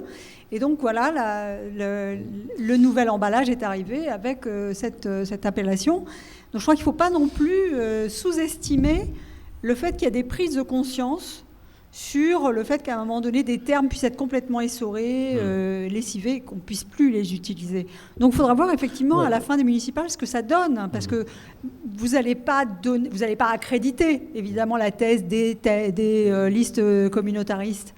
Pour moi, la vérité, les seules listes communautaristes que j'ai vues à Aulnay-sous-Bois, c'est les gauchistes. Et la vérité, franchement, ça m'a fait peur. Précisons, quand tu dis gauchiste, qu'est-ce que tu veux dire? Pour moi, gauchiste, c'est toutes les personnes qui se disent de gauche de Mitterrand, gauche de Jean-Luc Mélenchon. D'accord. Voilà. Pour moi, c'est tous les gauches à partir de 1945. Pour moi, c'est toute la gauche bureaucrate. Pour moi, c'est toute la gauche qu'aujourd'hui, je ne les ai pas vus sur le terrain depuis 3 ans que je suis sur le terrain socio-économique de la ville d'Aulnay-sous-Bois et qui vont chez nos parents, qui toquent à leur porte, qui leur disent votez pour nous. C'est incroyable. La gauche peut continuer comme ça encore longtemps. Pourquoi? Parce que moi, je suis d'une époque, voter à droite, c'était impossible. La droite, pour nous, c'était Sarkozy. J'étais un rappeur, j'étais dans la musique pendant 5 ans. Des textes contre la police et contre Sarkozy. Je crois que c'était mon meilleur ami sans qu'il soit au courant. Moi, j'ai parlé 8 ans, moi, je connais sa vie. Mais on était de gauche de base. Mais aujourd'hui, on a tellement un discours politique faible. On est tellement dans le clientélisme. Il y a tellement de personnes qui sont accrochées à leur image, à leurs privilèges, au lieu d'être sur le terrain, faire de la politique citoyenne, qu'au final, ils peuvent aller même au Rassemblement national. Ils peuvent aller au LR. Et lorsque tu entends certains discours de représentants politiques à la télévision française... Tu as vu ce qui s'est passé à Bobigny, non? C'est très grave. Attends. Il n'y a plus d'éthique. Bobigny, tu as vu ce qui s'est passé à Bobigny, non? Je pense. J'ai visité plus de 50 villes. Dans toutes les villes où je suis allé, je suis allé à Nîmes, on m'a mis en garde à vue. Tu imagines, depuis que je lutte à l'échelle nationale, afin d'accompagner la majorité silencieuse, j'ai été interdit de 5 conseils municipaux. UDI, Bobigny. Aulnay-sous-Bois, LR. Pierrefitte, la gauche. C'est les mêmes. Saint-Denis, les communistes. Ça ne veut rien dire tout ça. C'est qu'aujourd'hui, ces personnes-là, lorsqu'ils nous regardent, comme vous dites depuis tout à l'heure, ils nous regardent comme des sauvageons, comme des barbares. Ils sont encore dans la théorie du naturaliste, de Darwin, du naturaliste. Et eux, c'est les civilisés. C'est-à-dire, lorsque tu es un dealer, lorsque tu es un braqueur, lorsque tu es dans ton rôle que le système t'a donné, il n'y a pas de problème. Mais lorsque tu te dis, attends, moi je m'appelle Adama Traoré, je porte le poids de toute la France sur mes épaules, car je suis une nationalité française, et que j'ai envie de donner une autre direction à mon existence, aujourd'hui, tu n'es pas dans ton rôle. C'est quand tu restes pas à ta place. J'ai fait plus de 22 passages face à des magistrats du siège en même pas 1 an et demi. Plus de 10 gardes à vue. On a gagné 6 jugements. Et aujourd'hui, on ne me dépeint encore comme un terroriste. Tu as juste à aller sur Internet. C'est incroyable. Pourquoi, aujourd'hui, nous, citoyens français humanistes, moi je m'en fous des couleurs, de tout ça, la vérité. On a un devoir de se dire, c'est quoi ce qu'on veut définir comme système parallèle. Il faut que ça soit eux face à nous. Et à un moment donné, s'il faut mettre la cagoule et les gants, je le dis clair. Ça serait... Non mais attention. C'est une image. C'est une image. Il faut me calmer, moi, il faut me faire des signes. Non, attention, j'ai eu peur. Moi, j'ai des grosses histoires comme ça. Tu nous fais peur. Adama, tu nous fais peur là. Non, moi je suis un humaniste. Tremblons. Non, je suis un humaniste. Aucune mort ne justifie. RG, au cas où. Voilà. Non, dans le sens, c'est qu'aucune mort ne justifie la paix. Mais moi, à titre personnel, je suis prêt à mourir pour mes convictions. Moi, quand j'ai fait la révolution, j'ai gagné 6 000 € par mois. J'ai lâché toute ma vie, j'ai donné ma vie au peuple. C'est un choix de vie. Moi, je suis un vrai révolutionnaire. Je pars du principe que l'humain, il est né bon. C'est le système qui le rend mauvais. Mais aujourd'hui, si tu n'es pas prêt à aller au bout de tes convictions, c'est-à-dire tôt ou tard, avant 2022, on doit poser des barricades dans les rues de Paris. Moi, je ne suis pas là. Moi, je suis venu passer un message dans cette émission. Je ne suis pas là. Moi, là, j'entends, je suis en effervescence. Franchement, je sais pas. On le sent. Je suis content de vous avoir offert le livre. Pourquoi? Parce qu'aujourd'hui, c'est bien, on parle. C'est bien, les gens les écoutent. Mais aujourd'hui, les gens, ils ont besoin d'action. Ils ont besoin de prise de décision. Car entre la conscientisation et l'action, il y a la prise de décision. Et aujourd'hui, avec rien, quelqu'un prend la décision d'être acteur de sa vie. Mais aujourd'hui, ce qui manque, on sent. Ouais, on va revenir sur la question de l'autonomie. Vous voulez rajouter quelque chose, Éric Marlière? Oui, non, par rapport à ce qu'on disait tout à l'heure sur les formes de violence sociale, politique, économique exercées à l'égard des habitants des quartiers populaires, je me suis amusé, là, parce que je suis retourné un peu sur le terrain, à faire une sorte de, pour le moment, un début de typologie. Et là, j'ai repéré 4 types d'habitants des quartiers populaires. Il y a la grande majorité aujourd'hui qui voit le politique comme quelque chose de corrompu, de sale, et qui ne vote pas. Je veux dire, c'est pas qu'ils n'ont pas forcément... Il y en a qui n'ont pas forcément conscience, mais il y en a aussi qui ont des bacs plus 4, plus 5, qui sont au chômage, qui ont subi des années de discrimination, et puis ces gens-là ne veulent plus en entendre parler. Alors ils suivent parfois la politique en voyant la vipère contre le requin, etc. Et certains même d'entre eux sont aujourd'hui même dans une... Je ne veux pas mettre de guillemets, mais ils sont aussi dans un regard conspi de la situation, en disant de toute façon, nous, on est des victimes, parce qu'on est musulmans, on nous veut du mal, etc. Et ça a créé des dégâts, ces formes de répression. Ensuite, il y a la génération dont je parlais tout à l'heure, c'est-à-dire des gens brisés dans la désillusion, qui sont... Parfois, ils sont encore dans l'action, mais ils s'agitent dans le vague. Il y en a un, pour qui j'ai beaucoup de respect d'ailleurs, mais qui soutient toutes les candidats, parce qu'il dépend aussi de l'appareil municipal, il a des enfants, mais je veux dire, on en rigole de temps en temps, c'est même un jeu de mots, mais c'est une souffrance. Je pense que cette personne, c'est quelqu'un qui était parti à la base quand il avait une vingtaine d'années, qui voulait faire des choses pour le quartier, et qui, 30 ou 35 ans après, certains... des jeunes de mon âge, enfin des adultes de mon âge le voient un peu comme un traître, etc. Mais non, en réalité, c'est une vraie souffrance. Ouais. Et ensuite, il y a aussi une typologie alors, qui fait parler d'elle, c'est beaucoup de jeunes des quartiers. Alors, en majorité, ils vont à droite ou au PS. Alors, et eux, ils ont complètement adopté la vision politique des partis dominants. Et ces personnes-là sont très dangereuses parce qu'elles leur renient leur passé. Et elles sont peut-être même encore plus dures à l'égard des habitants des quartiers populaires. Et ça, alors c'est une typologie qui est un peu problématique, mais et ils ont donné des gages au système. Et puis il y avait, je pensais à des personnes comme Adama qui, elles, prennent des coups. Parce que quand même, quand je vois le nombre de procès, franchement, des fois j'écoute tes vidéos et puis quand je suis un peu démoralisé, franchement, j'arrête au bout de 10 minutes. Moi, je te trouve très courageux. Non, mais franchement, faut le dire. Moi, un père aussi qui a payé. Alors moi je suis blanc, mais qui a pas mal payé.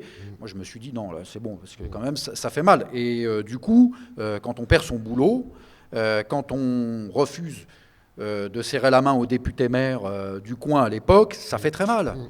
Parce que là, l'appareil se met vite en marche. Et du coup, les tournées dans les tribunaux, c'est quand même quelque chose, c'est un lourd tribut.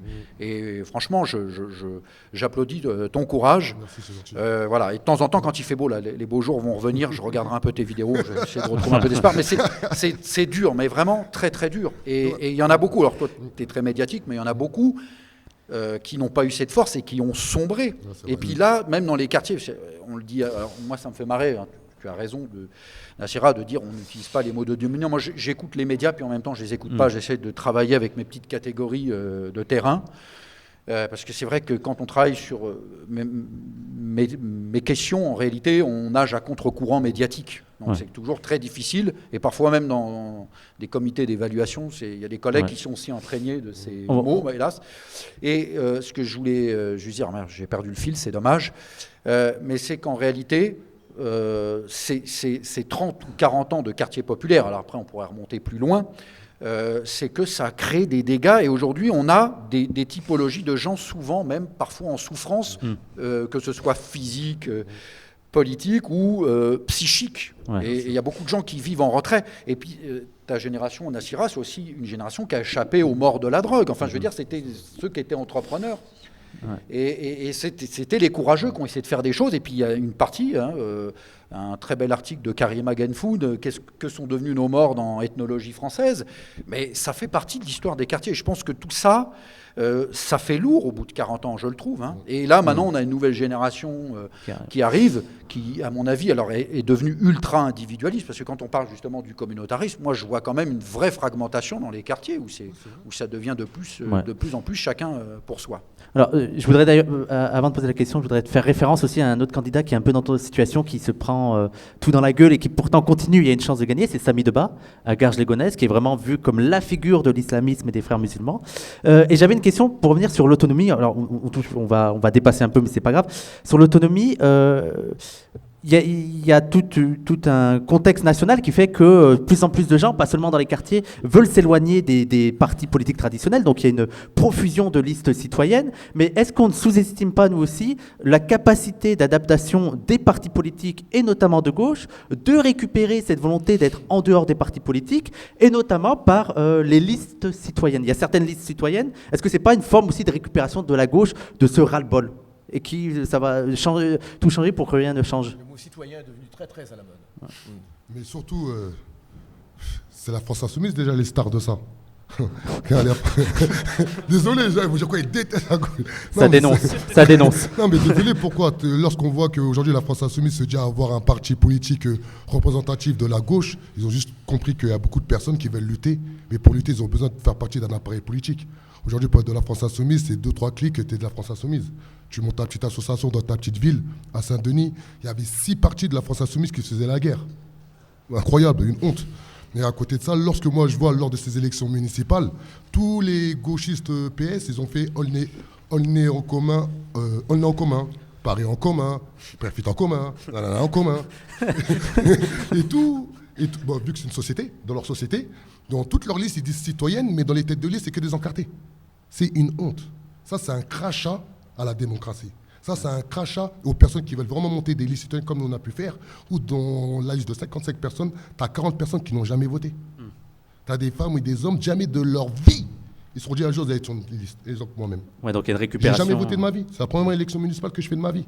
C'est qu'aujourd'hui, 6 mois, je prouve qu'on a la capacité d'élever le débat politique. C'est qu'aujourd'hui, ce débat politique, il est étouffé par ces listes soi-disant citoyennes. Où des personnes se disent, attends, je vais aller avec on est en commun, mais au final, tu as 4 têtes personnes encartées, ils ont profité de ça. Pourquoi ? Parlons cru aujourd'hui. Le PS, dans nos villes, ils ne peuvent pas monter une liste seule. Les communistes, je t'en parle même pas, ils n'existent même plus. Et les CNR, triste à eux, car ils ont fait un vrai travail. Lorsque tu vois aujourd'hui les Jean-Luc Mélenchon et leurs sbires, ils ont tellement rien à foutre des territoires que leur projet politique n'est pas réfléchi pour les territoires. Il est réfléchi qu'à l'échelle nationale. Et aujourd'hui, la liste citoyenne, ils sont en train de la tuer, alors qu'en France, moi je pense aux gilets jaunes, je pense aux syndicalistes, je pense aux gros tissus associatifs de nos quartiers. Il y a énormément de personnes aujourd'hui, ils auraient apprécier de rentrer dans des vraies listes citoyennes. Mais quand tu vois des listes citoyennes sont noyautées par des groupes politiques, les partis traditionnels, qui nous ont tués, nous ont enterrés vivants dans nos quartiers, eh bien ça fait qu'il y a beaucoup de personnes qui auraient voulu s'engager, mais ne peuvent pas s'engager. Il faut que nous, comme elle disait tout à l'heure, on crée nos propres systèmes avec des nouvelles sémantiques politiques. On peut attirer d'autres personnes qui ont vraiment envie de bouger, mais pas avoir cette étiquette. Ok, tu vas rentrer dans une liste, mais tu as un ancien élu, tu sais que lui, il a fait du... Non, il faut vraiment qu'on sorte de ça.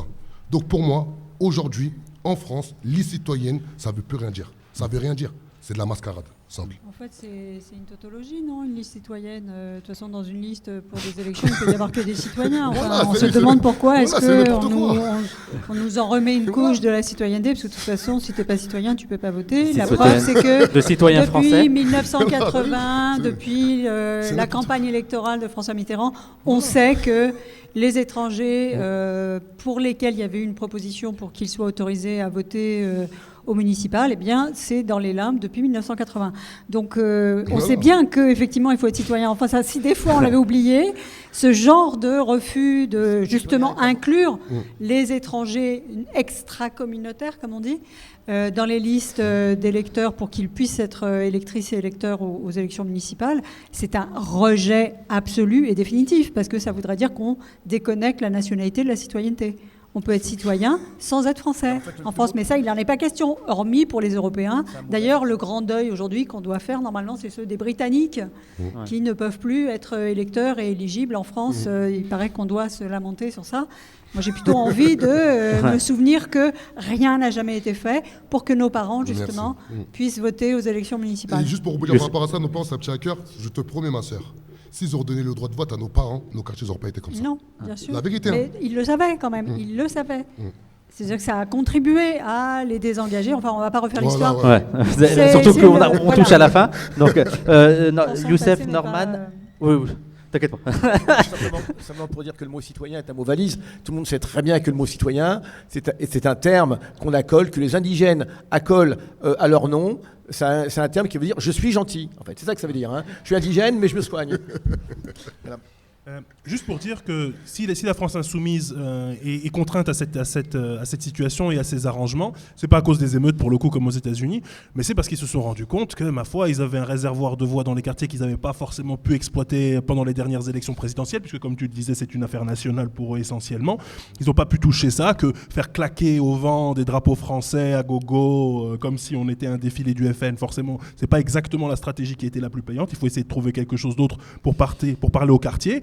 Et donc, peut-être qu'ils tentent cette stratégie-là. Et on verra comment dire, il est trop tôt pour dire qui manipule qui. Il est trop tôt pour dire si certaines personnes sont assez intelligentes pour, peut-être tirer parti d'une organisation tellement mal organisée, justement, qu'il peut y avoir 6 listes concurrentes, 6 listes du même parti dans une même ville. Donc, peut-être que certains d'entre nous seront plus malins que ceux qui se croient les plus malins parce qu'ils sont blancs et qu'ils ont une tête, en gros, à la télévision. Qui sait, peut-être. Je voulais juste citer quelque Je leur chose souhaite. Dans le même esprit, pour montrer comment est-ce que, quand on dit communautarisme, en fait, ça appelle tout de suite d'autres mots. Je ne vous dirai pas de qui est cette déclaration. Émeute urbaine inacceptable au cœur de Paris, a réagi le député. De telles violences autour d'un concert communautaire congolais traduit un communautarisme exacerbé qui n'a rien à faire en France. Donc on voit bien comment est-ce que un mot en appelle un autre. Émeute urbaine en plein Paris, un chanteur communautaire, un concert communautaire une émeute congolais. Qui n'est même pas française, qui est congolaise. Non, voilà, en plein Paris, en fait, c'est l'invasion que nous craignons tant, et ça finit par un communautarisme exacerbé. Donc on n'en a pas fini, en fait. Il y a des degrés dans le... Voilà, et on voit bien quels sont les termes que ça appelle à chaque fois. On dépasse un peu, mais je voudrais absolument poser cette question et terminer là-dessus, si vous pouvez répondre rapidement. Là, on a la chance d'avoir des gens qui travaillent dans l'université française. On dit que ces discours sur le séparatisme, sur le communautarisme, c'est beaucoup dans les médias. Mais est-ce qu'il n'y a pas aussi un champ du monde académique qui sert de caution académique et donc déjà ça la première question dont l'une des fonctions c'est de donner du crédit à tous ces discours islamophobes et est-ce que vous avez l'impression que dans les milieux universitaires ces discours islamophobes ils ont une vraie résonance et qu'il y a certains universitaires qui se disent ah oui c'est vrai il y a vraiment du communautarisme dans les quartiers. Moi, je suis tellement séparatiste que je me suis séparé de l'université française, que je me suis séparé du pays et que je me suis séparé de l'université occidentale blanche française, dans laquelle, en réalité, des personnes qui travaillent dans des thématiques un petit peu décoloniales, qui travaillent sur les questions de racisme, dans une perspective, disons, libératoire et dans une perspective théoriquement, empiriquement correcte. Il y en a 5, il y en a peut-être 10, allez, c'est-à-dire c'est absolument rien. Mais comme ce que les autres font comme travail est absolument nul, on voit que les autres, on voit que ceux qui travaillent rigoureusement et correctement sur la question raciale, sur la question des discriminations, etc. Donc ils enragent et ils pensent qu'il n'y a que ça. Mais non, c'est pas qu'il y a que ça, je veux dire, on est très peu. Mais c'est qu'il y a des jeunes qui sont très bons, des doctorants qui sont très bien, des jeunes des quartiers ou des jeunes noirs, des jeunes arabes qui travaillent très très bien et qui relayent les choses. Il y a des livres qui sortent, qui sont de qualité. Et c'est tout simplement ça. Et comme ceux qui nous attaquent sont des nazes, des minables, qui font rien du tout, ils sont jaloux, ils s'énervent, gna gna gna gna. Ouais, mais mon pote, t'as pas d'œuvre et t'en auras jamais. C'est tout. Ok, boomer. Est-ce que... Alors, ça tombe bien, ça va être vous voulez ajouter une dernière chose? On fait un dernier tour et on s'arrête là. La réponse de la supposée boomer, parce que je suis entre deux en fait. Je suis un peu prise en étau là. Alors, non, je pense qu'en fait, il y a...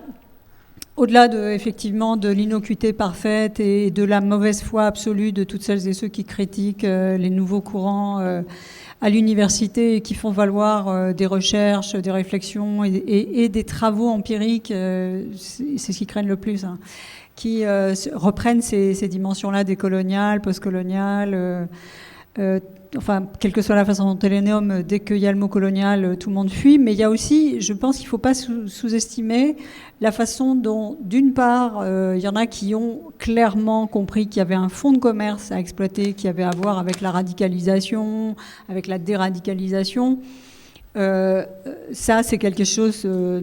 voilà, il y en a certains qui ont cédé à ces sirènes et qui ont accepté d'être financés sur ces recherches-là. Je n'ai rien à dire sur ces personnes, mais elles existent. Et effectivement, elles ont sans doute des problèmes déontologiques et éthiques à régler avec elles-mêmes et avec les institutions. Hein, parce que s'il y a des financements à prendre, ça veut dire aussi que le CNRS, par exemple, ou le darwinisme social bat son plein, comme vous le savez, est un endroit qui a suscité ces recherches. Il y a eu des financements spécifiques au lendemain de l'attaque au Bataclan. C'est-à-dire que à peine un mois après l'attaque au Bataclan, c'était presque obscène, il y avait une recherche financée par le CNRS qui sortait là-dessus avec des financements publics. Donc il y a des révisions déchirantes à faire là-dessus. Moi, je ne fais pas partie des personnes qui ont trouvé que c'était légitime ou même décent d'aller dans ce sens-là, mais ces personnes-là existent.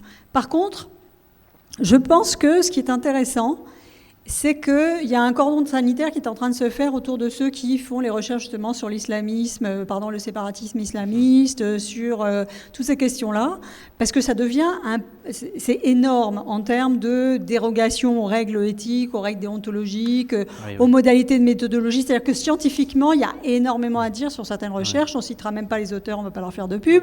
Mais en ce moment, ils ont pignon sur rue. Ce que ça veut dire, par contre, c'est non pas qu'ils ont une légitimité scientifique, c'est qu'ils ont leurs entrées politiques, c'est qu'ils sont... Et médiatiques. Oui, et surtout qu'ils caressent dans le sens du poil idéologique des personnes, et donc ils ont leurs entrées à l'Élysée et ailleurs. Enfin, ça les regarde, hein, si c'est ça leur ambition. Leurs interlocuteurs ne sont plus les pairs. Leurs interlocuteurs, ce sont exclusivement des éditorialistes qui les brossent dans le sens du poil, qui de toute façon ne connaissent rien et qui ne font qu'appuyer certains agendas. Donc je ne pense pas que ce soit ça. Ce sont plus des chercheurs, ce sont des personnes qui sont là pour servir la soupe au pouvoir et aux médias. Ça se sait. C'est-à-dire, je veux bien effectivement que le milieu universitaire soit un milieu très bien pensant, mais il y a quand même... Là, on atteint un stade de telle dérogation aux règles les plus élémentaires de la pratique, que maintenant ça fait désordre, quoi. Il y a des personnes qui sont plus défendables.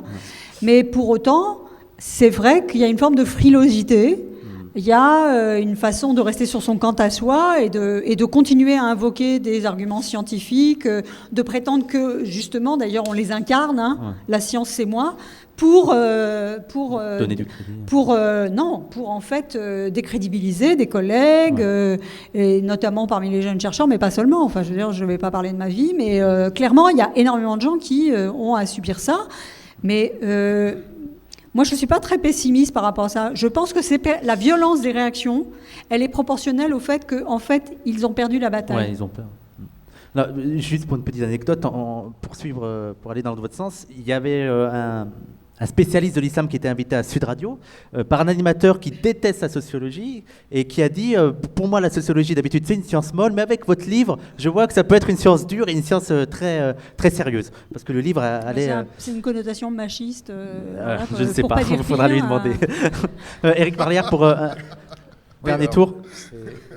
C'est très compliqué. Alors, c'est vrai que jusqu'à aujourd'hui, on peut rester dans un quant à soi, mais avec la loi LPPR, je pense que là, on a pas mal de réunions, et là, les collègues se sentent... ils commencent à comprendre qu'ils sont les prochains sur la liste. Ouais.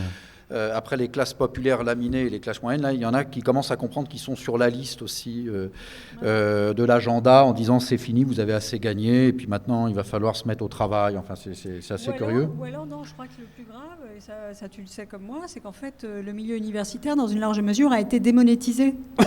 En fait, les universitaires n'ont plus de valeur intrinsèque, ils n'ont qu'une valeur marchande. Dire, est-ce qu'ils sont capables de décrocher des budgets? Est-ce qu'ils sont capables... Ils pèsent combien? C'est le même langage que dans le monde des grandes compagnies internationales. C'est le même langage. Tu pèses combien? Combien t'as rapporté d'argent? C'est mauvais humour, je sais, c'est l'américanisation du système universitaire français. C'est sa néolibéralisation. Donc c'est des individualités qui existent dans un système et qui en fait ne peuvent y exister que parce qu'elles vont l'alimenter financièrement. Incroyable. Non, mais, ce qui est très important, c'est que pour aller très vite aujourd'hui, alors il n'y a pas un champ spécifique, mais il y a des combats entre celles et ceux qui sont sur la question sociale exclusivement. Et puis il y a les nouvelles générations qui posent les questions identitaires, postcoloniales ou néocoloniales, parce qu'il y en a qui font la distinction aussi. Et du coup, là, il y a des combats qui se mettent en place, et c'est souvent des gens qui ont la soixantaine qui sont plutôt sur la question sociale. Je crois qu'ils vont même préparer un ouvrage. J'ai vu une pub. Ils font un an à l'avance, la pub, c'est incroyable. Moi, je publie, on ne sait même pas ce que j'ai publié. C'est pas grave. Mais ce qui est très intéressant, c'est que j'avais un collègue qui m'expliquait, de toute façon, si je m'immole... Donc il est professeur des universités, première classe, et il dit si je m'immole, le gouvernement va prendre conscience. Et pour rigoler, j'ai un peu un humour de quartier, c'est encore un des défauts qui me reste, et je lui dis mais tu sais, Macron il attend que ça parce qu'il va recruter 3 jeunes nanas en CDD pour ce que tu fais toi. Et alors il était un peu blanc. Il est blanc, hein, mais il était très blanc. Et le soir, il m'envoie un texto, parce que d'habitude, il ne fait pas toujours attention à ce que je dis. Il me dit, j'ai réfléchi toute l'après-midi à ce que tu m'as dit. Est-ce que tu vois les choses aussi sombres? Je lui dis, mais effectivement, tu es fonctionnaire d'État. Il attend que ça, que tu t'immoles. Comme ça, à la limite, on va dégager les mammouths. Ouais. Quelque part. Il n'est pas très vieux encore. Mais c'est ça, de toute façon, là, je pense que le quant à soi des classes moyennes supérieures va être mis à mal. Là, dans les 2 ans qui viennent, je crains le pire. Et c'est pas... et même les mouvements... que font les uns et les autres, je pense qu'on a un gouvernement déterminé. En plein corona, on fait passer... j'ai oublié, j'ose pas le dire, mais voilà. Donc, coronavirus. Donc je crois que ce n'est pas 200 chercheurs qui vont malheureusement bouger les choses. Au contraire. Alors, pour terminer, Adama Leden, tu auras le mot de la fin d'abord. Par rapport à l'université, j'ai repris les études. Je suis en Bac+5 en communication politique, publique, nationale et européenne. Ça a été toute une histoire. L'université en France est discriminante. L'école publique est discriminante. Ils nous ont assassinés.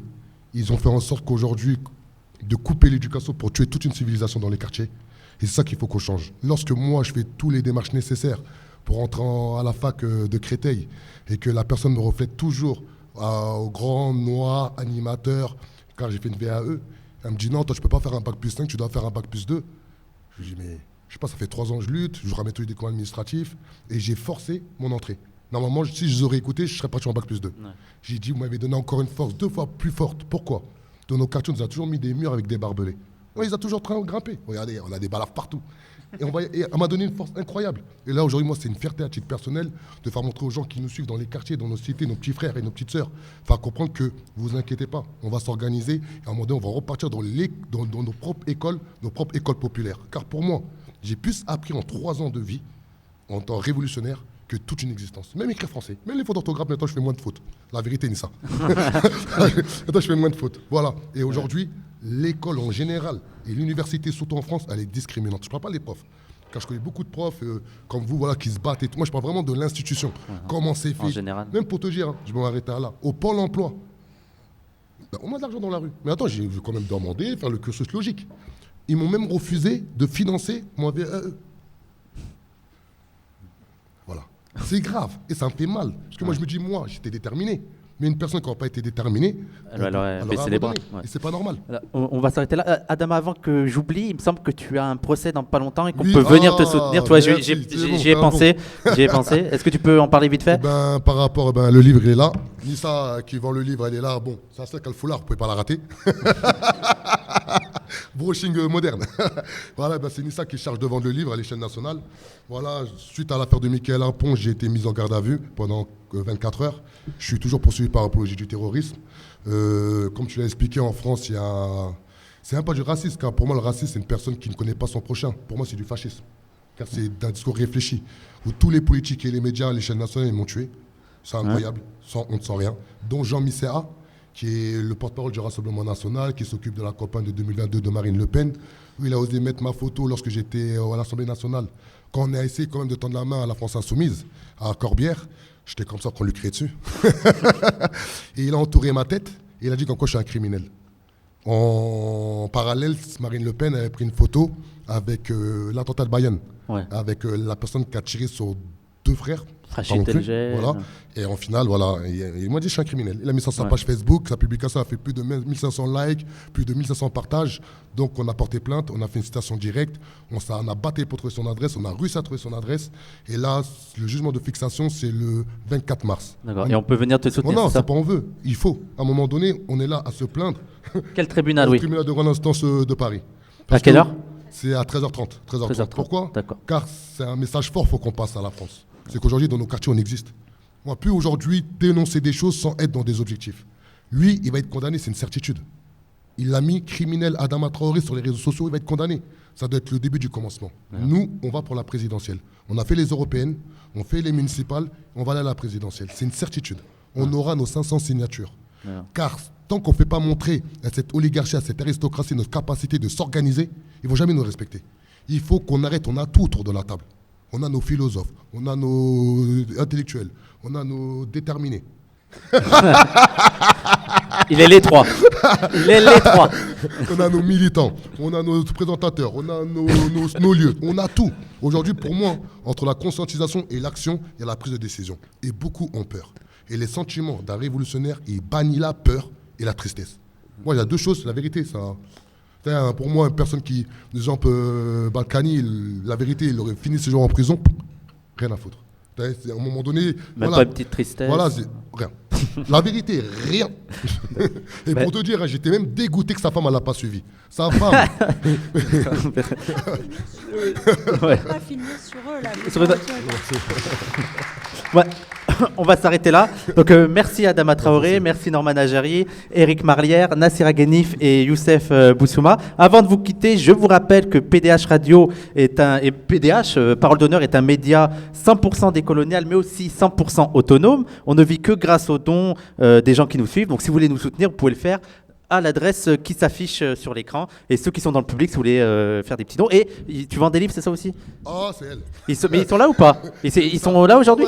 Voilà, si vous voulez acheter le livre de Adama Traoré, ceux qui sont là, c'est ici. Voilà. Et on peut aussi le commander sur Internet, ton livre. C'est Nissa, tout ça, moi je m'occupe pas. D'accord. Bon, on fera une petite annonce au pire sur Tu parles. Donc... Ah ouais, tout l'argent, on a créé une association, ça va dans l'association. D'accord. Ah bah super. Voilà, donc tout l'argent est reversé à une association pour les... D'accord.